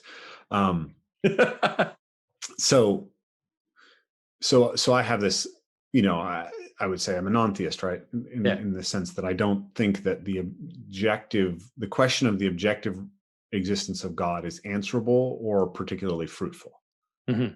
right? But I would say that I feel fairly certain within a rational materialist frame that God is a psychological reality of human beings. But within that same frame, I can't claim that it's a object outside of me. Like, I believe that if I walk by a tree today and I leave and walk somewhere else, and it's no longer in my field of attention or awareness, the tree doesn't disappear, right? It's not simply a psychological aspect of my existence. It obviously, a lot of what it is to me is psychological and symbolic, but the tree's still there, and that's materialism, right? Yeah. But God is not there. Like, God is not outside of your frame. God is not a thing. Yeah. God is not a thing. And this is a totally orthodox. Like, I always tell people, if you think God is a thing, then I feel better telling you that God doesn't exist.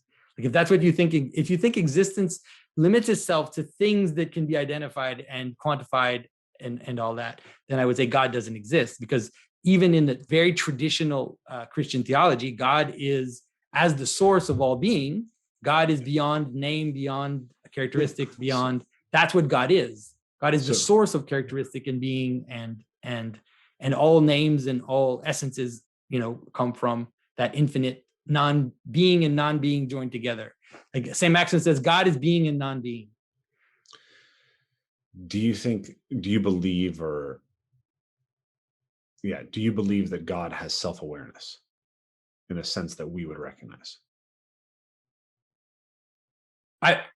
how can I say this? Like the best way to understand that would be to say that I believe that God has what you would call something like infinite awareness, and our awareness is actually a participation in that infinite awareness. Like our intelligence comes from God. And so it's like, because we can't, that's actually the best way to me to explain consciousness, like, because it's very difficult to explain consciousness.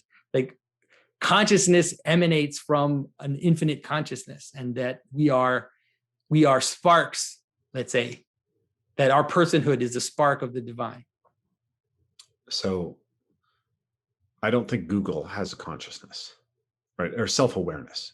Google does not think about being Google.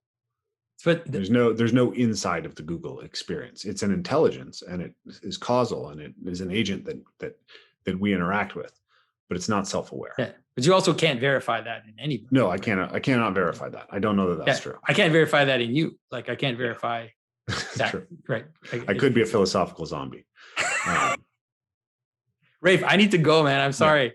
No, this is. I think we should like. I really enjoyed. I enjoy our conversation, but we should probably set up another one, because I think we there are more places to go, but there are other things I need to do. I also need to go. I'm glad that you enjoyed it. I felt like this was really fruitful. It stayed pretty close to what I was hoping, but it definitely went in different directions, and I really enjoyed it. And I look forward to for future conversations. Yeah, and I'll really be happy to share this, because I do feel like you are making like a real genuine like effort to understand what I was talking about, and I feel like you get it, at least most of it, let's say. Yeah. And so that brings me joy, I guess.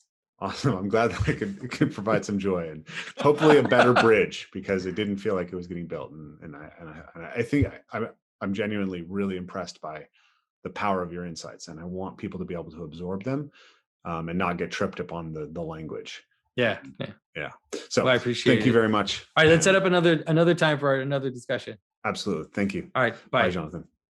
Hey, you've reached the end of another Evolve Move Play podcast. If you enjoyed what you heard, if you want to be involved in the conversation, please consider joining us in our new membership subscription, so you can get access to question and answers with our live speakers once a month, question and answers with me once a month, and a dedicated forum to discuss everything going on in the podcast, as well as a general discussion of movement on our general movement forums.